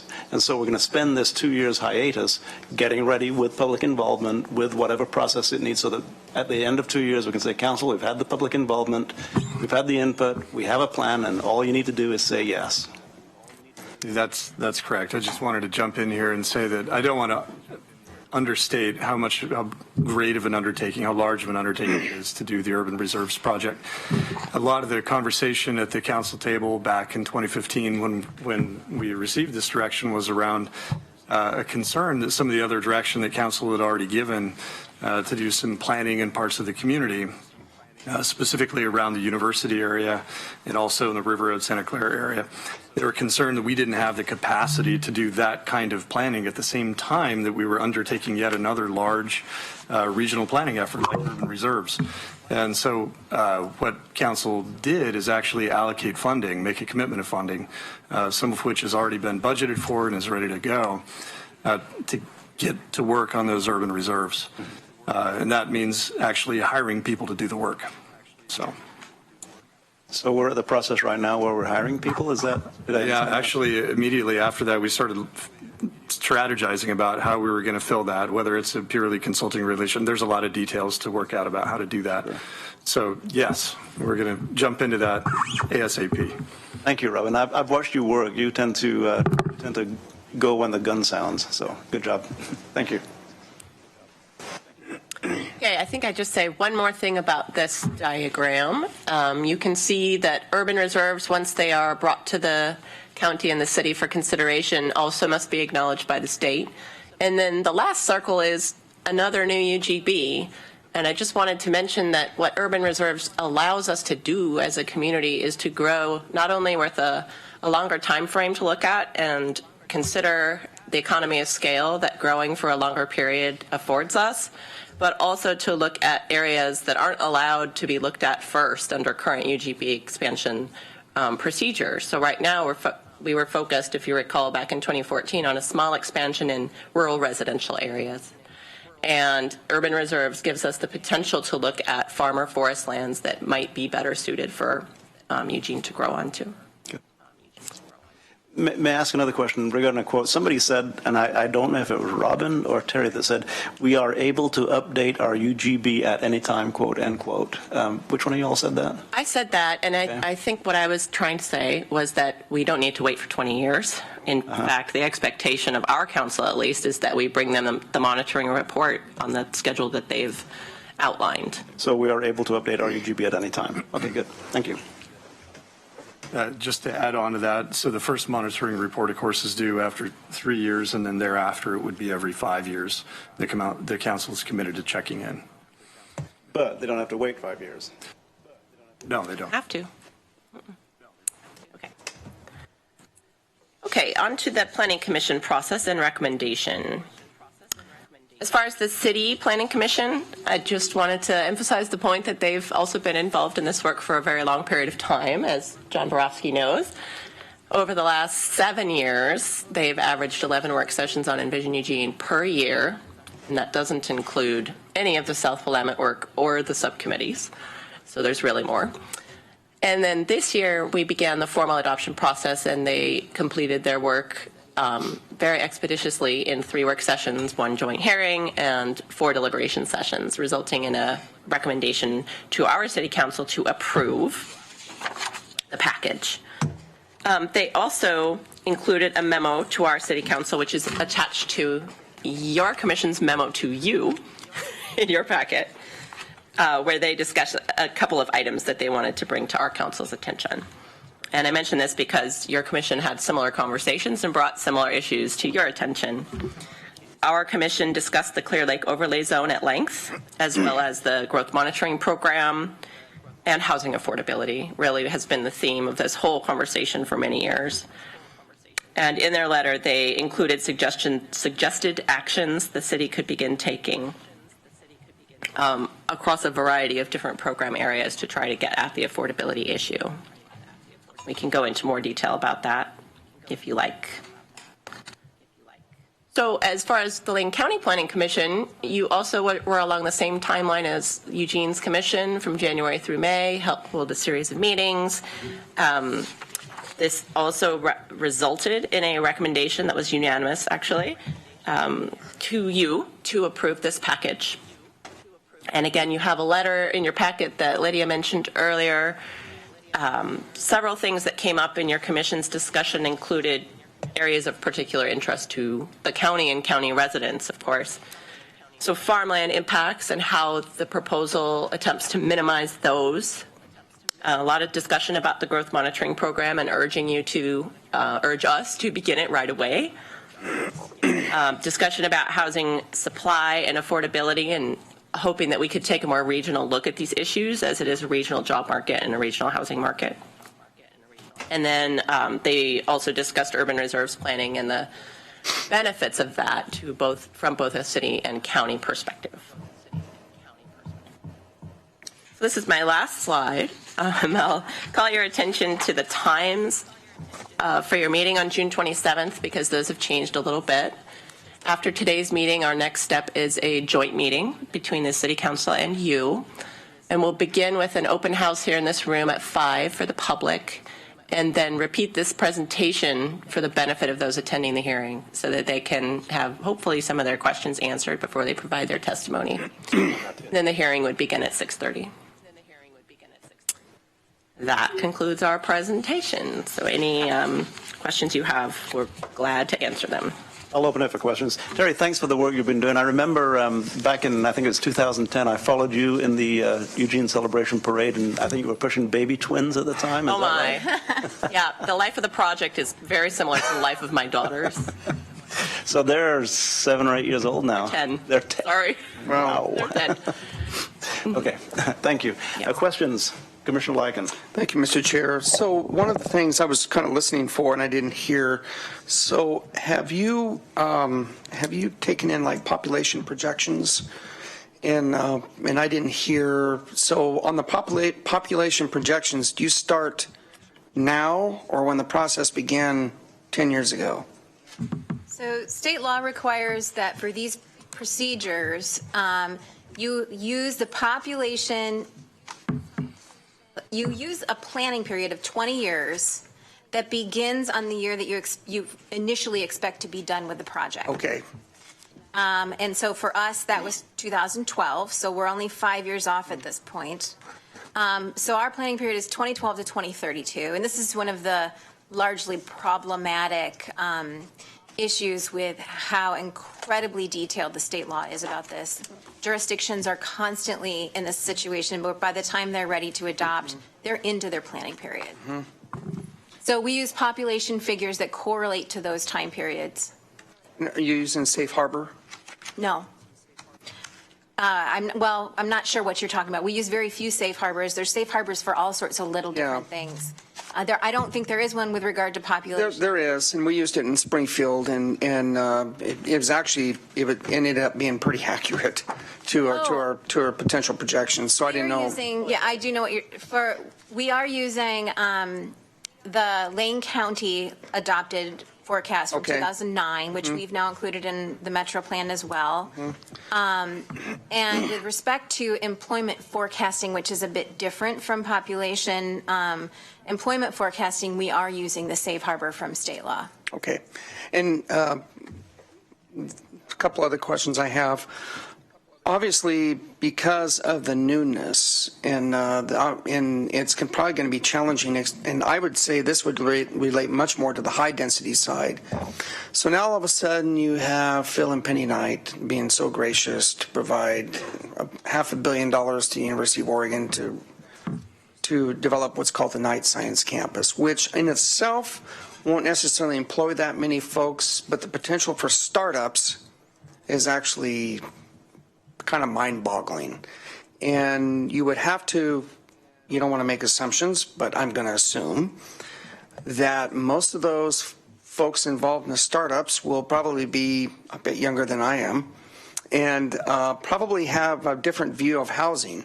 And it would be more towards gravitating toward that high-density residential. And I know this is probably something because you're really far along in this, but being you'll have the opportunity to come back, periodically and look at this, I would hope that you would take that into account. And by the way, I'm a proponent of MUPTI. I'm glad you have it. I think it's from a builder standpoint, it's a fantastic. I think it's very, very good because the costs involved can be very significant, especially when you are building high-density residential or something of that sort. I've heard a lot of complaints on this side, but I got to tell you, on our side of the river, I'm looking at it going, that's a nice tool to have. And so I know you've had to tweak it at times just based on the criticism that may come in from the public, but I hope the public understands it's a really, really good tool from the builder's perspective. And so I'm a proponent of that. And finally, Emily, this will go to you because I respect you. You've been doing this for a while, especially on the land use side. And I asked this with actually most of the land use attorneys involved. Over in Springfield, you used to ask Joe Leahy the same question. And as you take a look at where you are today, and understanding that, you'll take our comments, your city council's comments before adoption, and then you've got to defend it at the state level before working with DLCD staff, but eventually with the commission for adoption. Do you find what you have at this point in time? Are you confident that is defensible from your perspective, especially based on your experience and with your land, like I said before, you have a lot of time in the land use, and ultimately, as the lawyer, you have to defend this. And that's my question to you. Do you feel like that this is defensible? I do, and I want to elaborate a little bit on that because this process for most communities comes around. It's not always on the table. So when it comes around, there's for the most part, there's usually new laws, and you have to look at what the new laws say since the last time you looked at it, and the cases and the many, many remands. So I do feel comfortable based on my own knowledge. You should see how well marked up and used my set of statutes and OIRs on this. They're a mess. They are also covered with notes from conversations that I have regularly had with colleagues who are going through the same thing. I've worked very closely with Mary Winters, who has been city attorney. I've worked very closely with Springfield throughout their process, and in fact, for a while when I was in private practice, I worked for Springfield on this process. I have kept in touch with DLCD and experts that they have in particular fields. So they have experts in housing, they have experts in jobs, so we've been in touch with them. And Metro Portland gets its own rules, so they're only sort of helpful to us. In any case, I want to assure you that, no one can guarantee that something won't be remanded, and I'm certainly willing to be wrong when the state tells me that I'm wrong, but I do believe that throughout this process, there have been many changes in reaction to legal advice in what you see here, and I believe that at this point, it is most definitely something that I'm happy to present and defend. And I appreciate that because, over the years, I remember, we would have to defend things from the city's perspective. And every time I'd see Bill Close coming through the door, I'd just go, oh, crap. Or Doug DePriest and be, oh, crap. And then Larry Thorpe, oh, crap. So, I do understand that Bill's likely going to be involved in this for the home builders and maybe Mike Reeder, and who I also have a tremendous amount of respect for. I think they're both just outstanding land use attorneys. It's one of those things that, if I weren't involved in this, I just like to sit back and just watch you guys battle. It's almost worth the price of admission because because you get to see folks who really are passionate about what they do and go forward and try to sort things out, understanding that you have one group representing a group of, like, quote unquote business owners from the Home Builders Association, and you're representing an entire community, and you've received community input. And I will say community input from the city of Springfield is much simpler than the community input from the city of Eugene. And I can say that with a lot of confidence over the years. But I do appreciate the work that you and your staff have been involved in. So I look forward to our joint meeting with the city of Eugene before we get to move forward on this. But I thank you for the comment on population. Going forward, I just kind of want to get an idea of when it started. And so 2012, that kind of gives me an idea of where we are in the process. And again, this is new. This used to be a contiguous urban growth boundary, and Ed and I screwed it up. So anyway, and so it is new. We're having to both cities having to adopt their own comprehensive plans, and I understand that. But thanks for all the work you've done, the entire staff and our staff as well, in working with you. And I look forward to when we get to the final process and see where we go from there. Appreciate it. Thanks.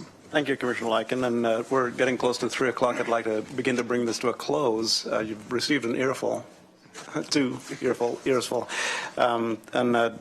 There's a lot more to be said and asked about this as we move closer to June 27th, which is when our joint meeting with the Eugene City Council is. And I think, Robin, I've spoken with you independently, and Emily with you independently, kind of together in an official, not in a private meeting, but in public meetings. And I would trust that any questions that we have, we could forward them to you for public response at any time. So Absolutely. I think that, I don't know how staffing works, that may flow through your staff, Yeah. but comes to us quite quickly. that would be what I'd recommend is through Mr. Mokrajewski and Lydia. And then just one last thing on population. Last night, Councilor Zelenka said that in 1982, the projections for the city of Eugene population projection was 293,000. I think that was for the county, not for the city, right? It was for the Eugene-Springfield metro area. For the Eugene-Springfield metropolitan area. Okay, not for, okay, that makes more sense than the city of Eugene. Okay, great. Any closing questions or remarks from the city council? Oh my God. From the state any closing comments from the senator? Thank you. Just curious about the next steps then. The public session is an open house at 5 o'clock. Mm-hmm. And what time do you anticipate the meeting starting? So 6 o'clock? Yeah, 6:30 would be the opening of the public hearing and meeting.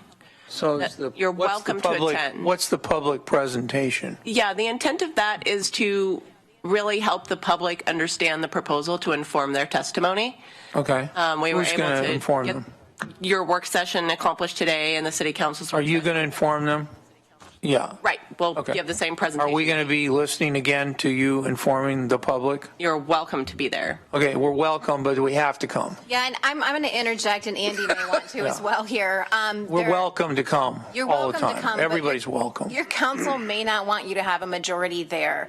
Okay. The public presentation, my understanding, the open house is people walking around looking at things on the walls and having Okay. staff available. Okay. The public presentation is largely going to be the presentation that you were given tonight, Yeah. but in a forum for public right before the hearing.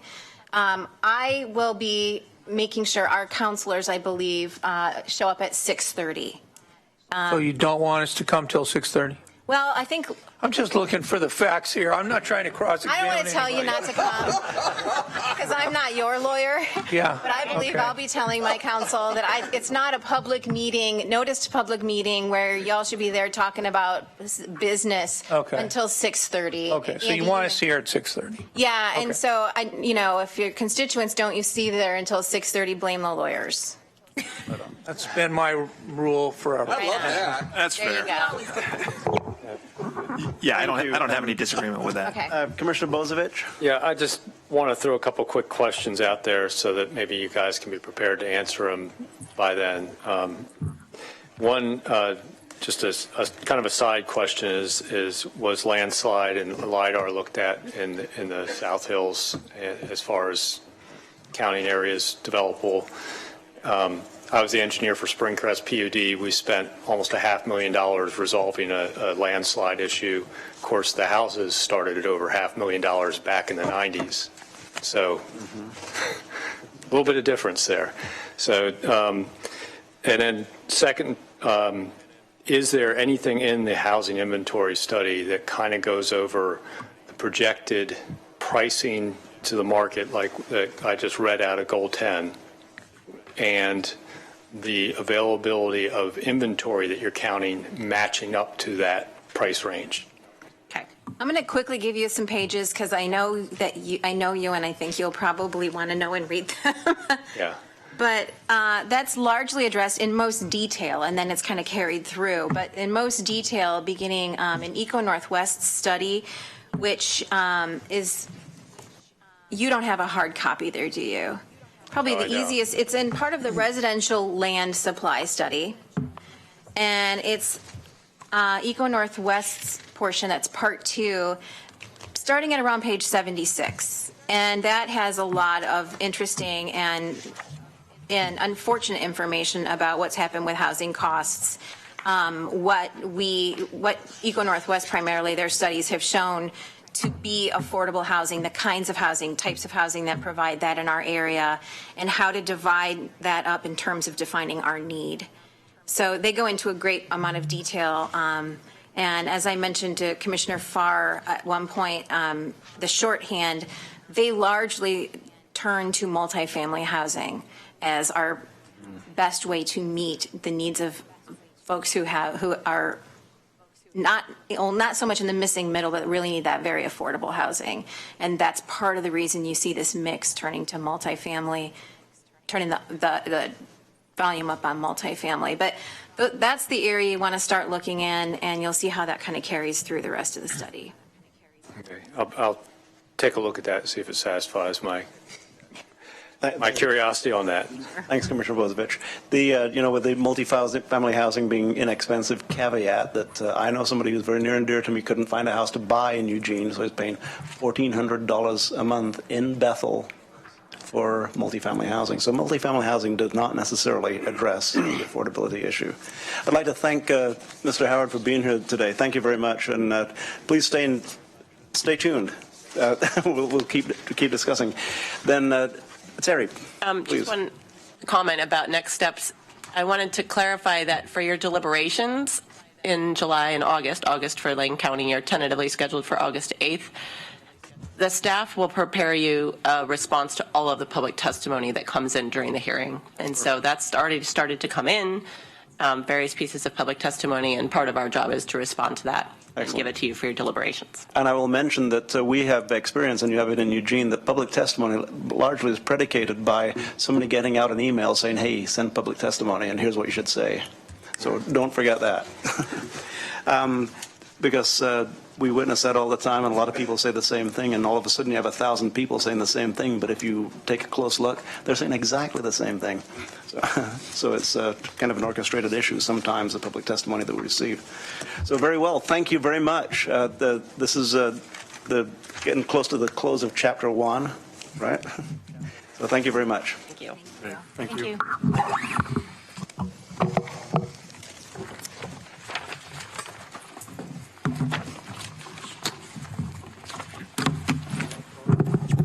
I'm excited about the discussion regarding different housing types and ADUs.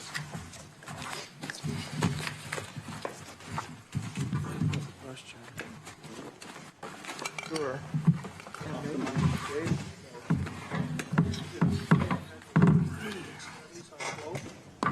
Get out of the way of this question. He's your man. Yeah, that's why I was referring to landslide. Mm-hmm. Whether they get added in those areas where they're counting for housing. Well, that concludes our business for today. Oh, no, wait, there's one more little thing. One, I think we had some announcements from administration we skipped and a few others. We did. So don't forget. Now, we have, let's see, council announcements, administration announcements. Do all those after. Okay.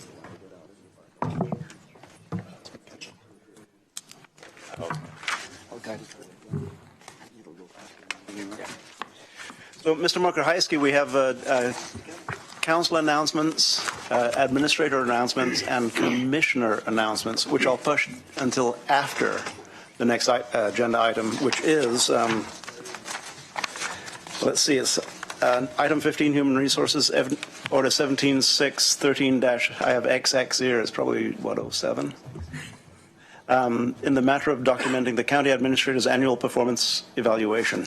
We did discuss this in executive session this morning, and we are prepared to talk in more detail or on the public record in regular session today. Mr. Mokrzycki, I'll turn this over to Ms. Edwards. Thank you, Chair Farr and Commissioners. Thank you. So I just wanted to tell you a little bit about the process. As you know, we do this on an annual basis. We do a what we call a 360 evaluation, and that polls yourselves, certainly many of the county administrators' colleagues outside the organization, inside the organization, employees, could be advisory boards. So a long list was sent out, and we received some responses back, and I'd like to share some of those comments with you. As you know, we have 4 county values and 4 leadership competencies that we assess our employees on. So I'll go through each one and just read a couple of representative comments from each one. In the area of diversity, respect, and empathy, 96% of the respondents rated the employee as regularly demonstrating or excelling in this area, while approximately 4% felt he engages in behavior counter to this value. A couple of the representative comments. Steve has demonstrated how important this value is to him. He directed staff to form an equity diversity advisory board. Recent hires have reflected this value. Steve has been very supportive of efforts to increase equity, both in hiring at Lane County and more generally in our community. He not only expresses support verbally, but ensures his department is actively participating in programs such as the Underrepresented Internship Program. Steve also frequently illustrates an ability to place himself in others' shoes in order to consider issues from all angles. He solicits and encourages others to provide insights and to challenge potential courses of action. In the area of pursuit of excellence and stewardship, 96% of respondents rated the employee as regularly demonstrating or excelling in this area, while approximately 4% felt he engages in behavior counter to this value. 2 of the comments, Steve is continually looking forward to the next item to tackle and seeks continual improvement. He doesn't just assume that staff should drive the ideas, but also participates in brainstorming, asks for counsel, and is open to new ideas and suggestions. Steve holds himself to a high standard. He frequently asks how something can be accomplished better, more efficiently. His standards are clear to his direct reports, who are empowered to hold themselves and others to the same high standard. His work over the last 3 years to present a structurally balanced budget with no use of reserves is remarkable and perhaps the best evidence of his commitment to quality, innovation, and efficiency. In the area of customer service and public engagement, approximately 92% of respondents rated the employee as regularly demonstrating or excelling in this area, while approximately 4% felt there's room for improvement. Steve recognizes the importance of customer service and obtaining the community's trust that is essential to the county's success. I also see a continued focus on working to serve and engage departments as a support service department serving their needs, and to work to communicate better with employees in order to build our internal community feelings. All of these are critical to our success, and I look forward to the continued efforts in all of these areas. The new expanded work by the county on homelessness in our area and Steve's efforts to personally do media outreach on this issue were a good example of engaging our entire community. In the area of integrity, open and accountable, approximately 92% of respondents rated the employee as regularly demonstrating or excelling in this competency, while approximately 4% felt he engages in behavior counter to this value. I trust Steve completely. His actions follow his words, and he is continually solution-focused. Steve has fostered an environment that eliminates the fear in talking about what we're doing or planning. Yes, there's lots of questions, but always in a way that builds trust and makes people want to open up the doors and collaborate. We get to focus on the challenges with the successes, which makes the work exciting and positive. In the area of people leadership, approximately 75% of respondents rated the employee as regularly demonstrating or excelling in this competency, while approximately 4% felt there's room for improvement, and 8% felt he engages in behavior counter to this competency. Steve consistently demonstrates this value. I have been involved with Lane County government for 38 years. Since Steve's arrival, the county has become an efficient, well-run operation. In my opinion, it has been the opposite for many years. He has hired staff who have adhered to this role model.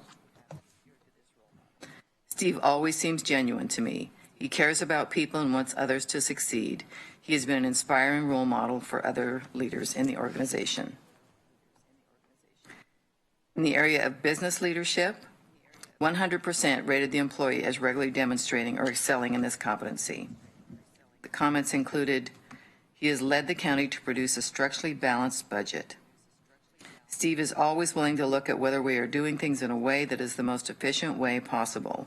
He is open to new ideas on meeting business needs and has a strong understanding of every level of the organization. I'm routinely amazed at his ability to remember details while also focusing on the community as a whole. In the area of thought leadership, approximately 87.5% rated the employee as regularly demonstrating or excelling in this competency, and 8% felt he engages in behavior counter to this competency. Steve is always looking for innovation and solutions to anything that stands in our way of doing something better. He is always open to learning about new processes and ways of doing things and encourages his staff to do the same.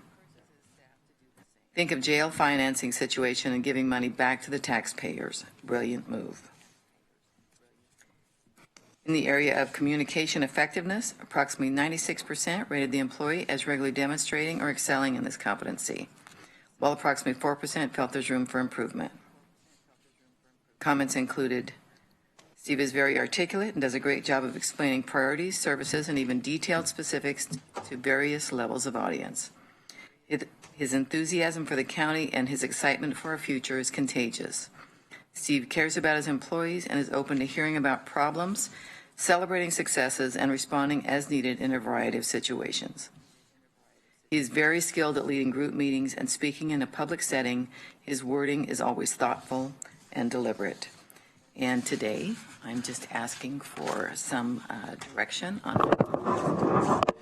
Thank you, Ms. Edwards, for that very comprehensive view. At this point, I'll ask board questions, comments. Commissioner Bozievich.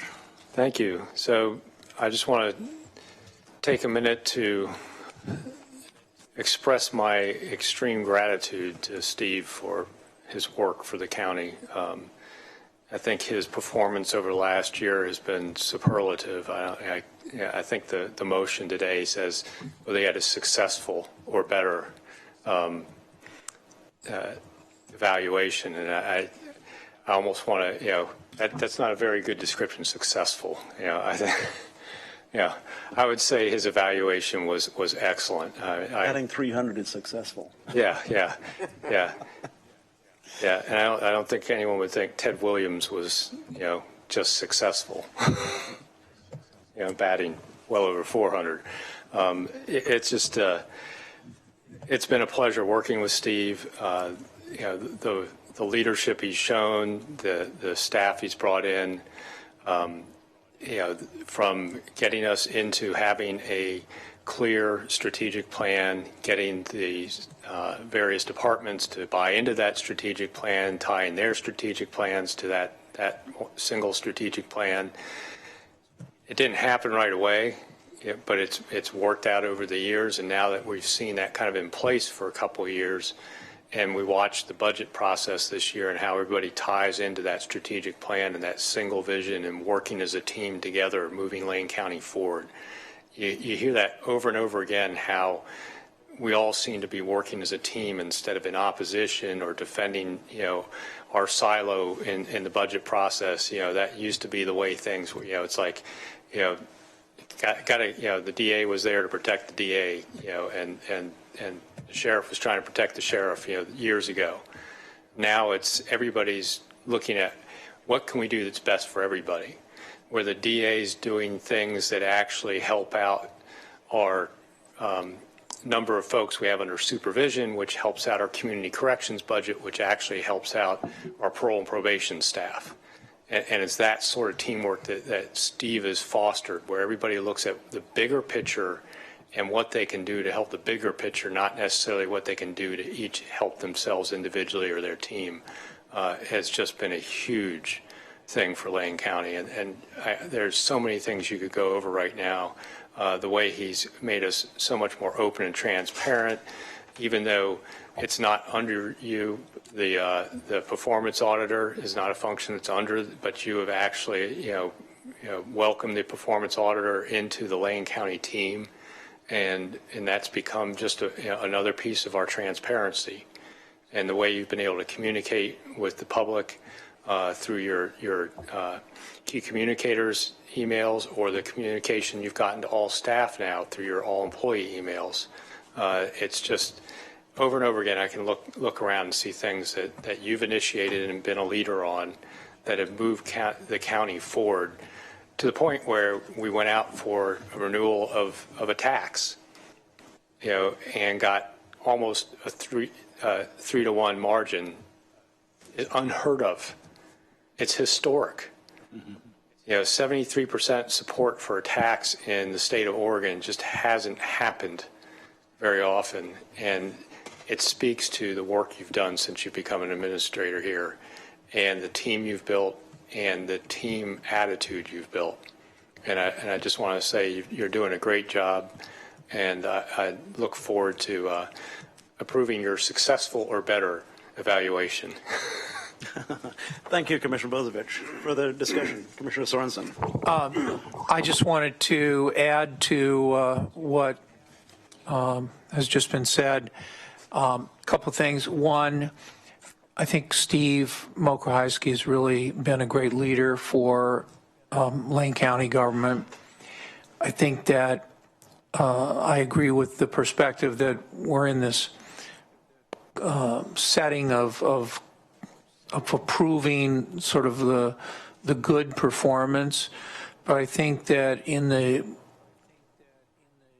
totality of the circumstances, we're really very pleased with everything you're doing, Steve. I can say that you reach out to each and every one of the commissioners, and I really appreciate that. I also think that your leadership in terms of picking good people to come here has also played a role in the success of the organization. That isn't entirely you, because it's their work. On the other hand, they wouldn't be here without you picking them. And I think that's an important thing to note. Thanks so much. Thank you, Commissioner Sorensen. Further discussion, Commissioner Lycan. Thank you, Mr. Chair. And so I said most of my comments behind closed doors for Steve to hear, and really have appreciated his leadership very much. And Commissioner Sorensen just mentioned, I think I'm very grateful that you do take time to meet with all five of us. And while we elect a chair on an annual basis, it's interesting because in a sense, we're five equals. And so it's very important to get those perspectives. I don't know, maybe Commissioner Williams may have the same experience I had when I was mayor, and I always found that when you're in a city, the mayor and city manager relationship maybe is the most important relationship. While the mayor usually doesn't vote, but the mayor kind of sets the political face and helps kind of set the in a sense the agenda and leadership of the community, and that relationship's key. Well, here we have five of us that in a sense I'm 20%. And so I think each of us having that, meeting with you, having that relationship is really key. And I think that's when we look at this last year, and I'm in agreement when I hear this last year really went down as one of the most successful years we've had. From a budget perspective, I think just accomplishments, getting things done. We really focused on working with our partners, especially in Eugene, tackling homelessness. We were highly involved in rebooting economic development here. And I think of all the things that we have been involved in that we can look back and realize, hey, you know what? There's some good things going on here in the community, and one of the things that I mentioned is that I think having a good, strong administrator in place here allows us as commissioners really to do our jobs not only just in the community but also our relationships, whether it's in Salem, working in D.C., that type of thing, to help bring much needed, whether it's revenue, much needed, relational opportunities. Like we're all involved in different things that are going on here in the county. So having somebody here with that strong administrative perspective and moving forward is extremely helpful as an elected official, where we can do our jobs and really help in a sense being the face of the public and coordinating our efforts with the public. So I appreciate it. And I think Commissioner Bozovich said it perfectly. I mean, this is, I would just call this much more than a satisfactory documentation. I think it's an excellent documentation is what we're looking at. Appreciate it. Thank you. Thank you, Commissioner Lycan. Commissioner Williams. Well, I certainly echo the sentiments of my fellows up here. I just simply will say congratulations on a job well done. You have turned this county around to a very, very positive and good spot. Not too many years ago, Lane County was on the governor's watch list for going over the cliff. And you not only helped bring us back from the brink, but have fortified and strengthened our walls, and through reserves and bond ratings and all the other things that we've heard mentioned. So congratulations to you on a job well done.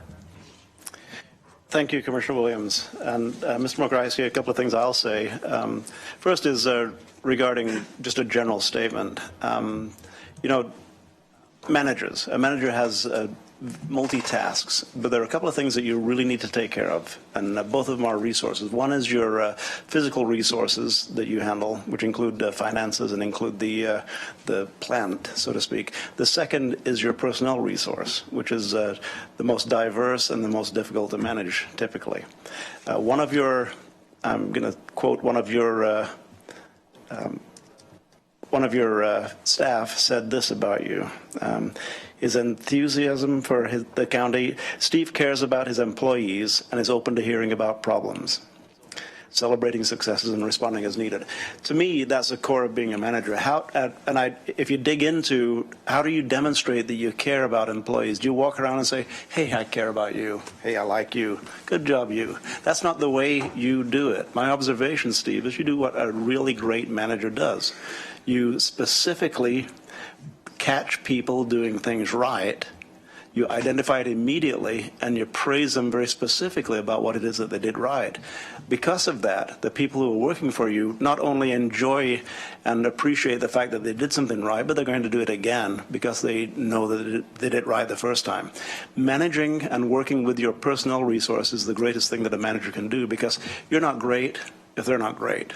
And by gosh, as we look around this organization, one of your employees said that you were blessed to have a great staff when you came here, and you've done a great job of adding great staff members. That really is what it's all about, Steve. Now, the other thing is more specific, and it is really actually toward the county itself, and it's our strategic plan. We talked from your day one on the job about establishing a strategic plan and making certain the entire organization was behind the plan and worked toward the plan, so that every day anyone can assess the work that they're doing and understand how it fits into the goals of the entire organization. Well, we have a strategic plan, and you have 3 pillars, so to speak, of that strategic plan: a safe, healthy county, vibrant communities, and infrastructure. Not going to go into too much detail right now about how we've addressed those 3 pillars under your leadership, but I can just unequivocally say, based upon what we'll be hearing more about it next Tuesday, about the quarterly update on the strategic plan. Daily, our tactics are updated based upon what the resources and what the opportunities are available in both the healthy county, the vibrant communities, and in the infrastructure. But then finally, and most significantly, our Lane County core values. How do you exhibit our Lane County core values that we've identified?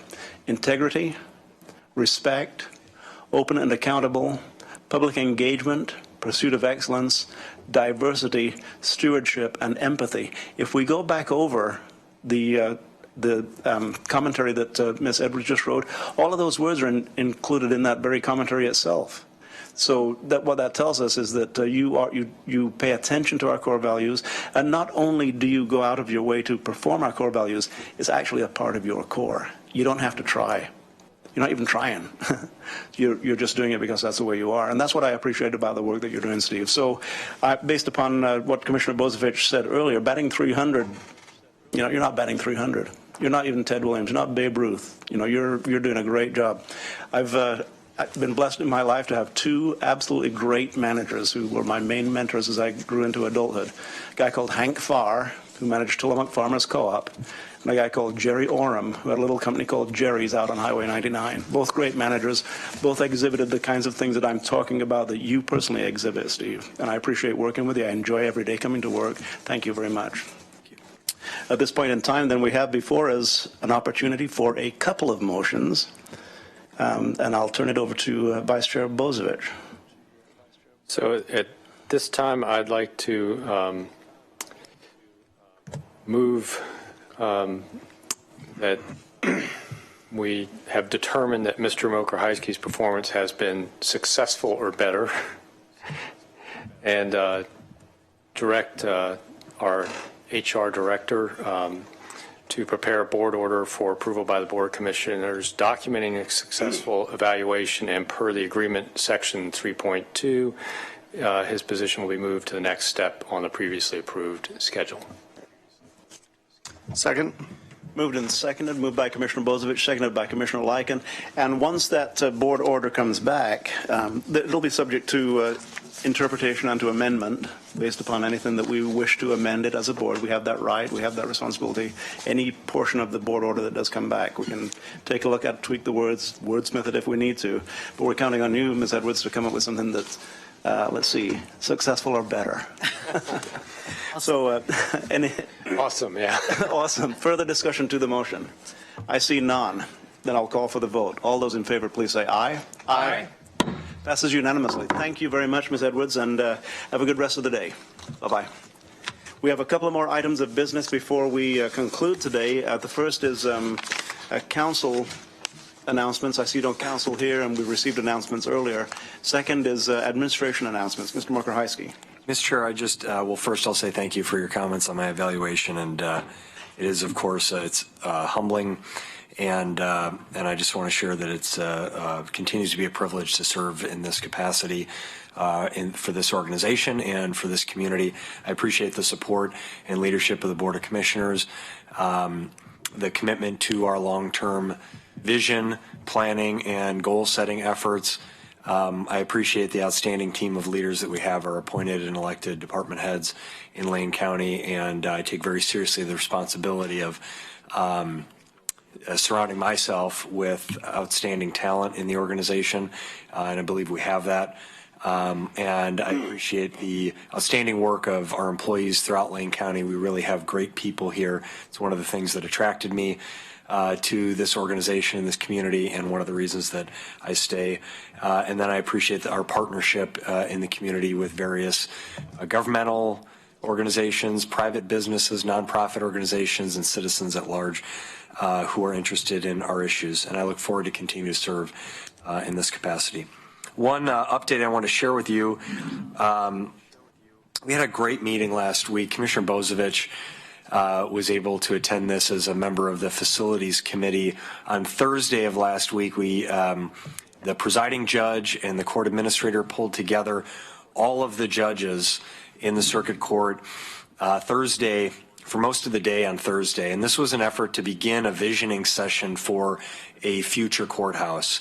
And that effort began, of course, we've done our sort of the feasibility study and the siting needs, and we're in negotiations with the city of Eugene around purchase and sale agreement for downtown properties for a courthouse and city hall.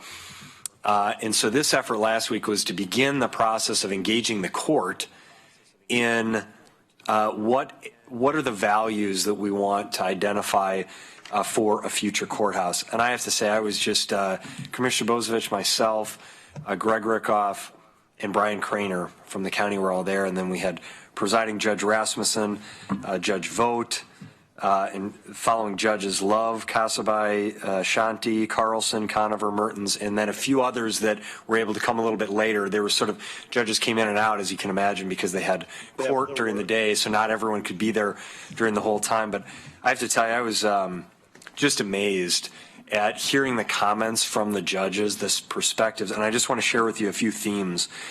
We talked about what should a courthouse evoke from the community. And there was a lot of discussion about tradition and history, that it should be long-lasting and reflect, our desire to have a public square and open spaces. It should be a timeless facility that should stand the test of time. We should respect tradition but embrace the future. A facility that's embraced by the elders of the community and also future generations. I heard terms like simplicity, that there's easy access to get in and out. In several cases, there's reference to customer service. They talked about Jerry's was brought up as an example, that when you walk into Jerry's, you get a different experience than when you walk into Home Depot or Lowe's, right? Yeah. That you walk into Jerry's, and if you're like, and another judge said this, if you're like me, they can spot who doesn't know where they need to go, and so a person in a red vest will come up and say, "How can I help you today? Where do you need to go?" So that example was brought up of a courthouse, of people that don't always choose to be there, and in many cases these can be victims, these can be witnesses, these can be family members, and these can be offenders. These are individuals from throughout our community at different stages of their life. And they are oftentimes coming to the courthouse for a challenging situation, and they should be greeted with respect and dignity and a hand of help to guide them to where they're trying to go. That people who walk into the courthouse know that they are valued and welcomed and respected. That the facility should reflect the community's values, that it should have value, that it should be creative and innovative, and frugal was brought up, the word frugal, from the standpoint of a value of our community. Safety, trust, and access for all. So I just wanted to share that. These were words from the courts and from our team, and this is what I'll say about this effort is is the first step in a much broader public process. So we will continue to go through a process to engage the sheriff and the district attorney and parole and probation and the victims program, CASA, and all of the functions of the court, and then the broader community to begin to talk about the values for that facility. So I thought this was just an outstanding first step in that long-range process of planning for the future vision of a courthouse, and I wanted to share that with you. Thank you. That's all I have. Thank you, Ms. Mokrowski. That was a great summary of your meeting last Thursday. Responses to Ms. Mokrowski? Then we'll move along to Commissioner's business and announcements. Commissioner's business. Commissioner Lycan. Thank you, Mr. Chair. So I think I may have reported already last week that I had the opportunity to speak on behalf of AOC before the Joint Transportation on Preservation and Modernization Committee, and this is the transportation package, and spoke to the committee last week. Well, yesterday the culmination was the AOC Transportation Committee took up House Bill 2017 and heard pretty in great detail by our staff, Mike Eliason and Susan Morgan. We also heard from Commissioner Boehne on the phone, of course, Chair of the Transportation Commission, and Travis Brower from ODOT, the Deputy Director, and talking about things that are in the bill. And I think what we came to the conclusion is that we may not like everything in there. That's the thing. I mean, there may be certain aspects we don't necessarily like that may affect our community, but overall, this is such a gigantic, comprehensive transportation package that I think the benefits far outweigh the potential negatives in the package itself. So the Transportation Committee then passed it out of our committee unanimous and went before the AOC Legislative Committee, and I'm happy to announce that it passed the Legislative Committee as well. So AOC will be providing support to the legislature as far as regarding the House Bill 2017, the transportation package. I notified Senator Beyer last night, and he told me he was very pleased, and he said all the support that comes from different organizations, especially one like ours in the League of Oregon Cities, and is very, very grateful and will help try to move this thing along. I would say at this point in time, I'm sort of optimistic that it'll pass. I think there's still a lot of negotiations going on, whether the votes are there, but I would say overall, there's a majority who's ready to pass it, but the thing is, because it's involving tax increases, the threshold is 36 in the House and 18 in the Senate, and those are the numbers you have to have in order to be passed out. The governor gave a good, she really came out strongly and said transportation is the priority we need to be focusing in on, and a couple others, and actually asked the legislature to potentially put the corporate tax issue on the back burner toward a later date. I thought that was a good message to send, and so we will see, but AOC did pass it out, and I was pleased to see that. Thank you. Thank you for your work on that, Commissioner Lycan. It's been a long haul. It's not just this session. It began 3 years ago. Further announcements. Commissioner Williams. Thank you, Mr. Chair. I'll be brief in light of the hour. I had a conversation a little while ago with the county administrator about a serious issue that confronts young people, not only in our county, but this has to do with a product called Whippets. Like the dog, has anybody heard about Whippets? Laughing gas. Laughing gas. Whippets are for 99 cents. You can buy a little vial called a Whippet, and it's full of nitrous oxide. And young people are buying these things and popping them, filling balloons, and breathing out of the balloons. If you do that too many times, you have more nitrogen than oxygen in your blood system, and it becomes fatal. On Memorial Day, I had a lengthy conversation with a mother in Cottage Grove whose son had become, for lack of a better way to put it, addicted to Whippets. He had a friend who actually killed himself using Whippets. And this is the actual purpose of a Whippet is to help make frostings for cakes. So it's a very innocuous type of a product that readily available to young people. So the Cottage Grove City Council has a youth advisory council, And they recently met with the governor, and they brought legislation before state representatives. And Representative Cedric Hayden carried that. The number of the bill escapes me, maybe 30-30, but what they were trying to do was make this illegal, which is a pretty tough task.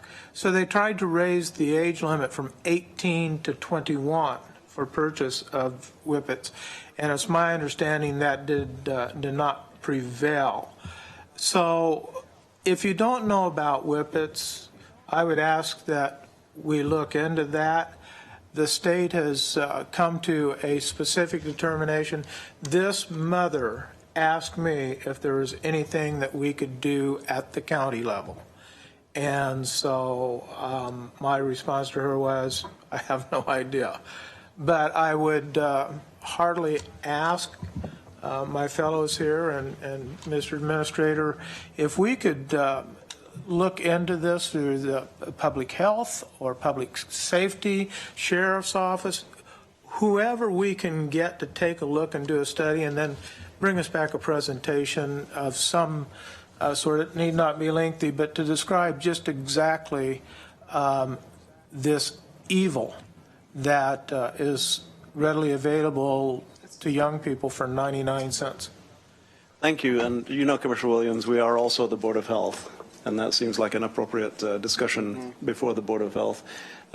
Perhaps Dr. Ledke would be the person to touch base with. Last week's Cottage Grove Sentinel, it's the weekly paper, they had an article that ran through 3 pages. I've subscribed to this paper for over 50 years, and I have seldom seen an article that was of this great of length. So it's, young people are dying. Thanks for bringing that forward. Further announcements? Thanks. So before we move away from that, that sounded like a request for a future agenda item. So I will give my head nod on that item. Okay, just to clarify. So a couple things. One, got a press release from Representative Julie Fahey that the Joint Ways and Means Committee approved the Oregon Health Authority's budget that includes the current level of service at the Junction City Hospital, which was a legislative priority for the board that we approved. So it's great news to see that facility stay. It's a critical piece of the overall state's mental health system, and as we're trying to work on getting people in their correct facilities and treatment in the right place and not in our jail, that's one piece of the puzzle, so I was happy to hear that. At the same time, another legislative priority of ours, I got a report on it at AOC yesterday in Governance Committee, is recreational immunity. And that's actually been sitting in the stack of bills waiting to get on the House floor for a while, but it's our understanding that it was supposed to actually get voted on Friday, but they held it over till somebody got back from their National Guard duty till Wednesday, because there was one representative that wanted to be able to be there to vote yes on that critical bill for us as far as continuing allowance of public access to public lands, because it really put us in a bad place as far as the court decision that made our employees able to be sued for people hurting themselves on public property. Another item that's moving forward and looks like it's going to move forward after the meeting between the Oregon U.S. Attorney and the governor's staff is seed to sale for tracking for medical marijuana, which is an important piece of trying to limit the diversion of marijuana into the black market from Oregon, which is kind of putting a spotlight on us right now at the Attorney General's office, unfortunately, in Washington, D.C. And if we want to kind of keep our recreational and medical systems here in Oregon, we need to find a way to plug that leakage.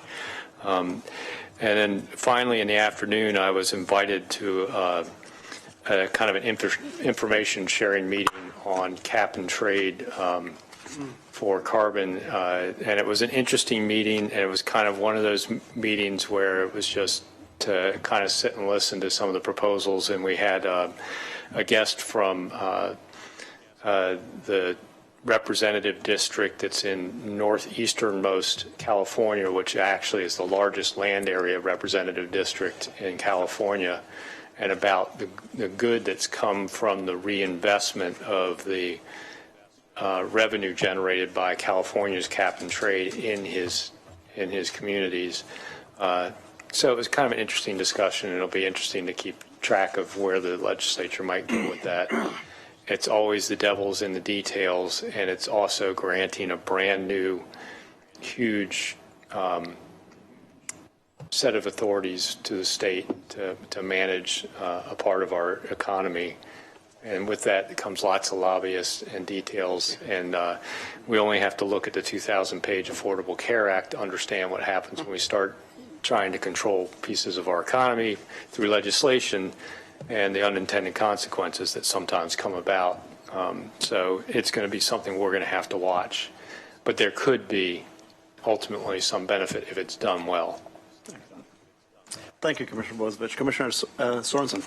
Well, thank you. You know, last week was an important date, and that was June 10, right? Last week. And who would we be honoring on June 10? We should be honoring one Walter Lafferty. Walter Lafferty. I thought about him all day. And that is good, because as a Lane County Commissioner, you should. Because Mr. Lafferty was a general land agent for the Interior Department, and he learned about the swindle of the Oregon and California Railroad.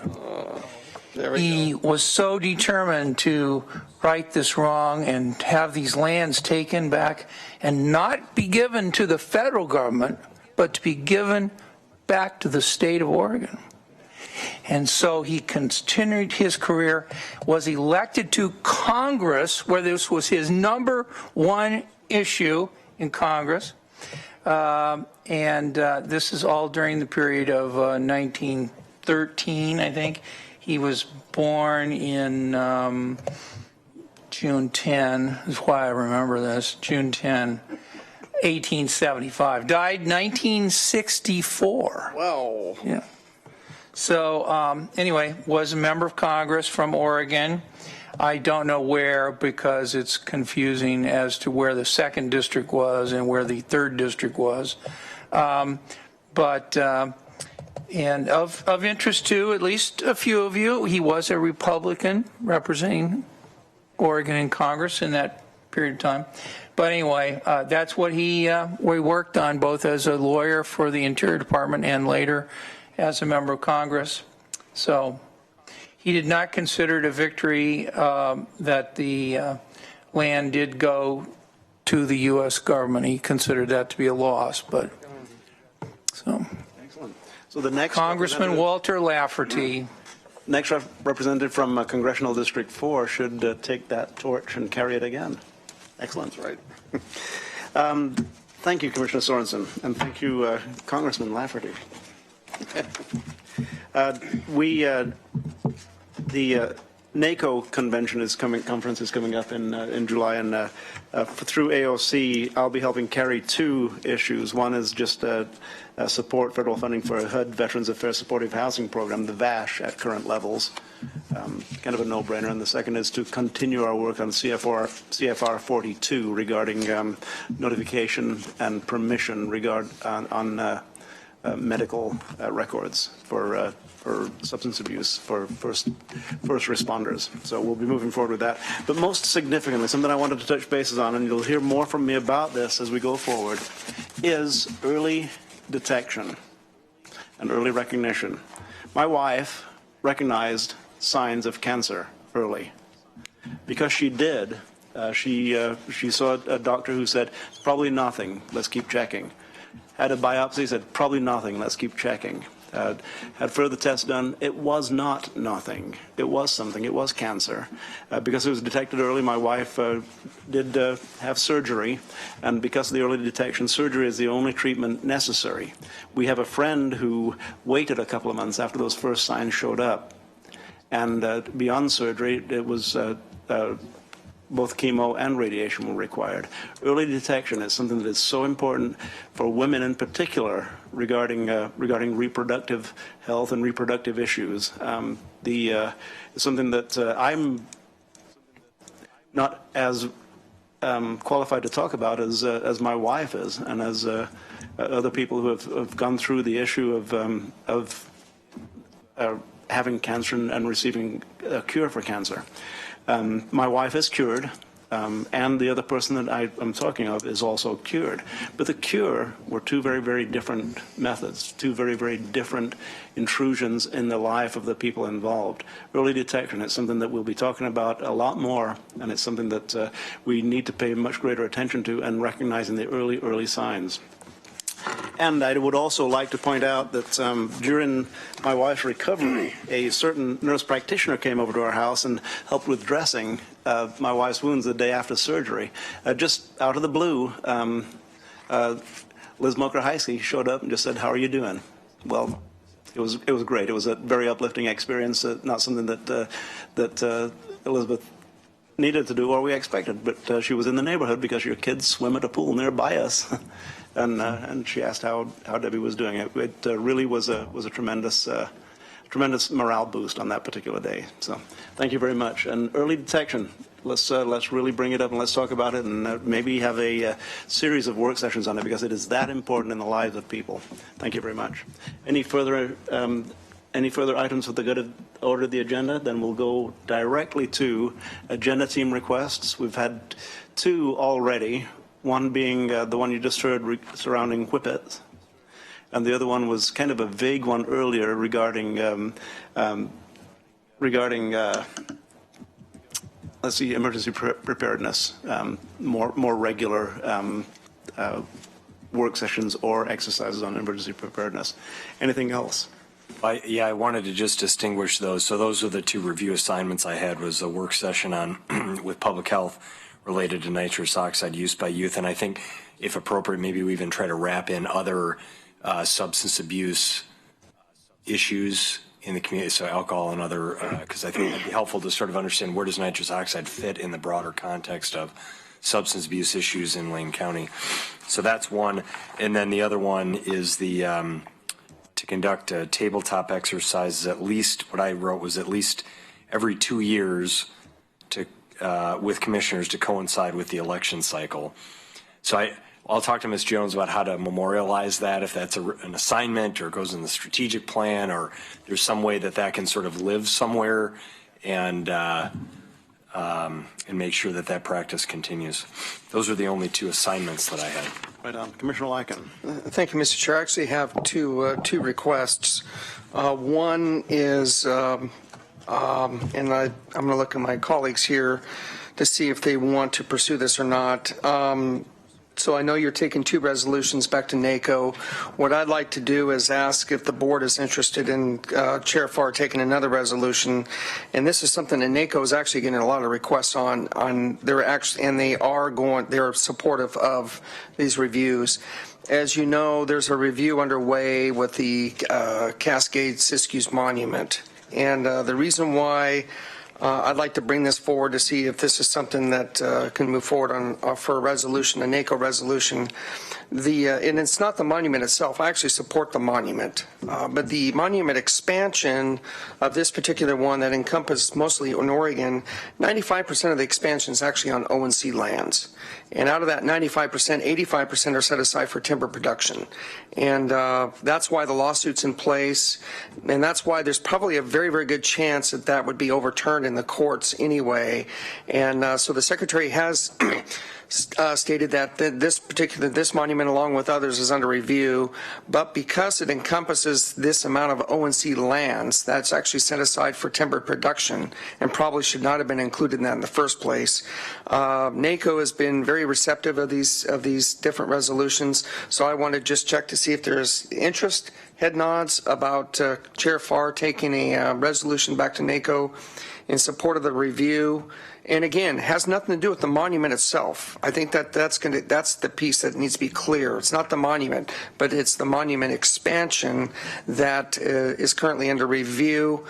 And so I want to, if so, then we can direct Mr. Kyler to write the resolution. So I just wanted to check with, to see if there's head nods here to support that. Yeah, I think I'd support that. Okay. And then one last one. Last week. Through ELU. So one last one I'd like to do is, because staff is already beginning this process, but I think now, I think we're approaching that 15, too close to the 15 minutes, and I think now that we need to get head nods to ask staff to start working on this. So I've been working with Public Works staff to look at working on the Dillard interchange, and asking staff to look at that. As you know, this was discussed during Budget Committee.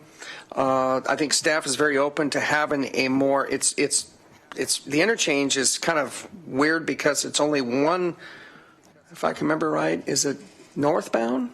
I think northbound is the only way you can get off the freeway there.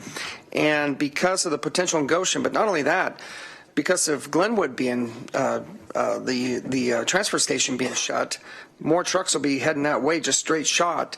And so staff is already beginning to look at this, but I would like to get head nods to have them do a full. What David Reeser told me is that that the interchange right now is part of the Lane County TSP draft. So it's in the draft itself. So this is just an opportunity for them to take the next step and to start working on that. So I wanted to see if there's head nods to support that. Okay, that's what I had. Thank you. Then any further assignment requests? We have no reason for executive session this afternoon. Any other business before the board on June 13th? In which case we are adjourned.